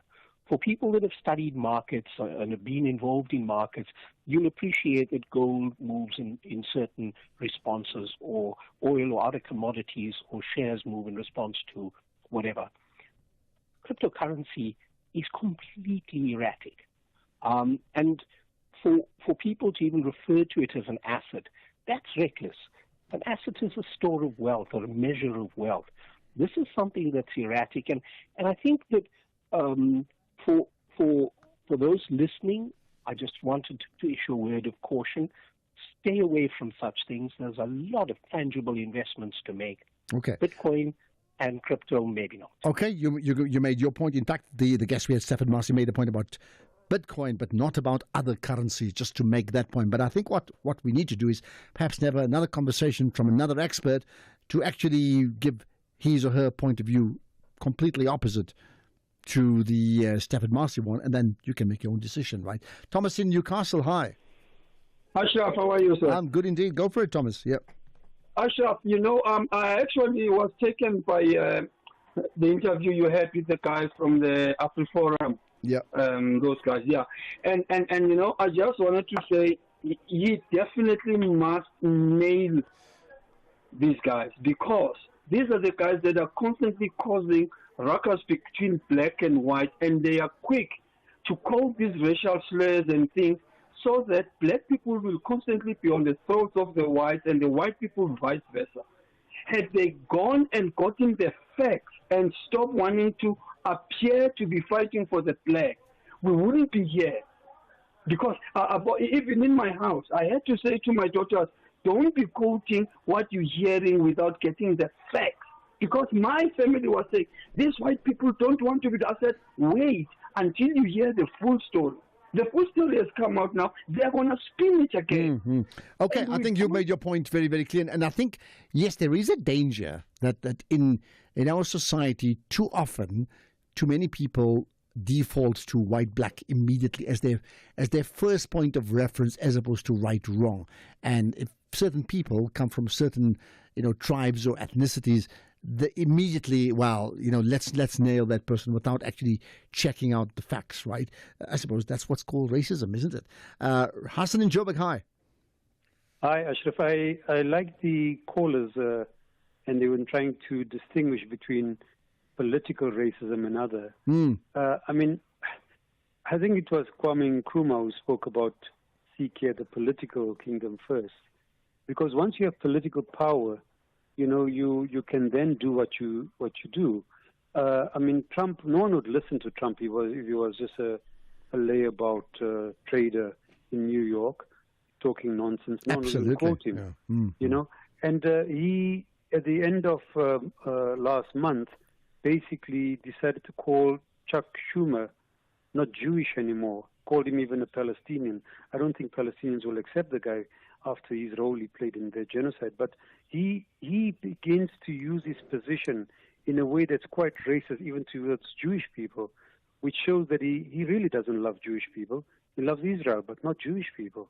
The power that Israel can play in their interests. So talking about South Africa, it's only when the National Party took political power did they start removing people to Lens and other places. Otherwise, they didn't have that power, and they used it very perniciously, arresting people. And therefore, my point that political power can ultimately then influence society. So you have societal racism, and then you have a situation where people who are racist gain political power, then they can interview an entire society, right? As apartheid is a That's good right. example. So that's why they had this petty apartheid where to apply to sports grounds to play. You couldn't go to cinemas if you didn't get a permission. So all that was part of the social apartheid, creating separate institutions. So it came afterwards. They didn't have a clear blueprint. They built it slowly, but they kept us separate, which is one of their goals. Okay, well, thanks for enlightening us. I think there's lots to come out of that conversation. Hassan, appreciate your time. Let's get to Mohammed in Lenasia. Wants to comment on quickly that story and where that's going to go. Go for it, Mohammed. Mohammed from Lenasia.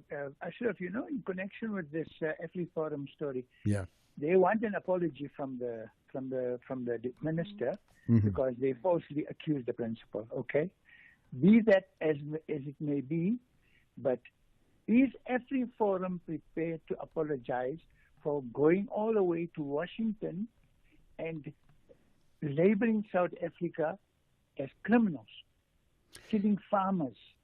Are they prepared to withdraw their statement and apologize to the nation?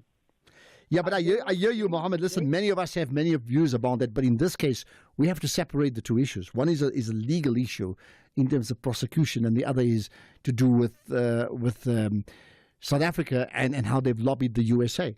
I'm just saying, I hear you. Many people are furious with AfriForum, but we can't link that to the same issue, can we? Mohammed? I think it's gone. Because he's white. I wonder if it was a black principal, would they do the same? Well, I mean, listen, we know who they support. I mean, we know who they lobby for, right? Yeah.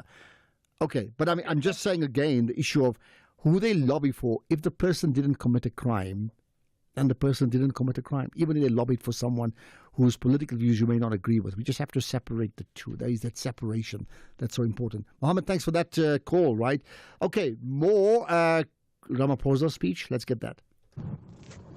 Good afternoon, Ashraf. I hope that guy, I don't want to call him an idiot, who phoned yesterday and asked the question, what is it that the ANC has done correctly in South Africa in all these years? Mm-hmm. The speech that the president just had now indicates very clearly one of those things that the ANC has done correctly in this country, giving the people the rights that they deserve, the women the status that they deserve. Interesting point. You're talking about in terms of the representation on the bench, right? Interesting point. Yeah. You see, that's the point. You can't just say that the ANC has done nothing. I mean, there's so much they've done and they've done well. There's also a lot that they've messed up, isn't it? Here's another comment on a similar theme. Ashraf, unfortunately, listening to Ramaphosa talking about GBV today, it's the same story, it's the same lines, it's the same speech he did last year on the same topic. Nothing's happening. People are being killed, women are being tortured, children are being raped. It's business as usual. So I'm one of those people who are no longer interested in listening to Ramaphosa saying anything. He will keep on saying, we're going to do this, we're going to do this. But there's nothing, honestly speaking, there's nothing. Okay, so you've switched off Ramaphosa. What about Trump? Makes him confident about this. Hello, Ashraf. When your country is close to 38 trillion in debt, $38 trillion in debt, and you know that a lot of countries has benefited from trade with your country, with America. So no wonder Donald Trump is acting the way he is, because they're looking down the road, because they could see that America is going to collapse, because they won't be able to pay their debt. And if America collapses, the whole world is going to collapse. Vince, Cape Town.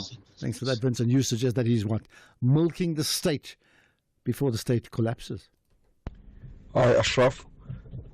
It is a sad day that AfriForum would want to prosecute and defend whoever that they want to defend in this case, and ignore the victim and say nothing about the child who has been molested. And even if they could put no resources in helping to investigate and finding the perpetrator and get the perpetrator of the crime prosecuted, and they are obsessed with a political agenda. It looks like we have a political party here, but not a civil rights organization. It's a sad day. It's Wiseman here from Johannesburg. Thanks for that, Wiseman. But I mean, you may be right in terms of the communication with us. They didn't show much empathy for the child, but maybe that's not their point at this point in time. I'm not defending them. I can't. Absolutely not. But if the person has been judged unfairly, what do they do if that's the lobby group on their behalf? Good afternoon, Ashraf. About racism, I have come to the conclusion that racism is not a learned behavior. You cannot indoctrinate somebody to be a racist. Racism is part of one's personality, right? I will urge everybody to go onto YouTube and watch the doll test. Okay? Thank you so much.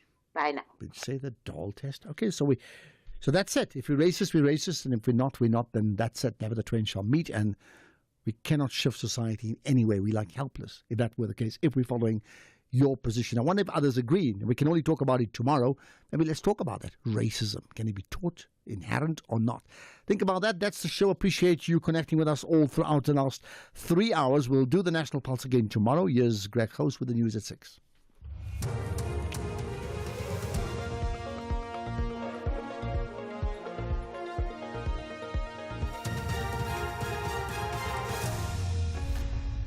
Thank you again, Ashraf. Authorities continue to monitor the Vaal Dam levels and international markets in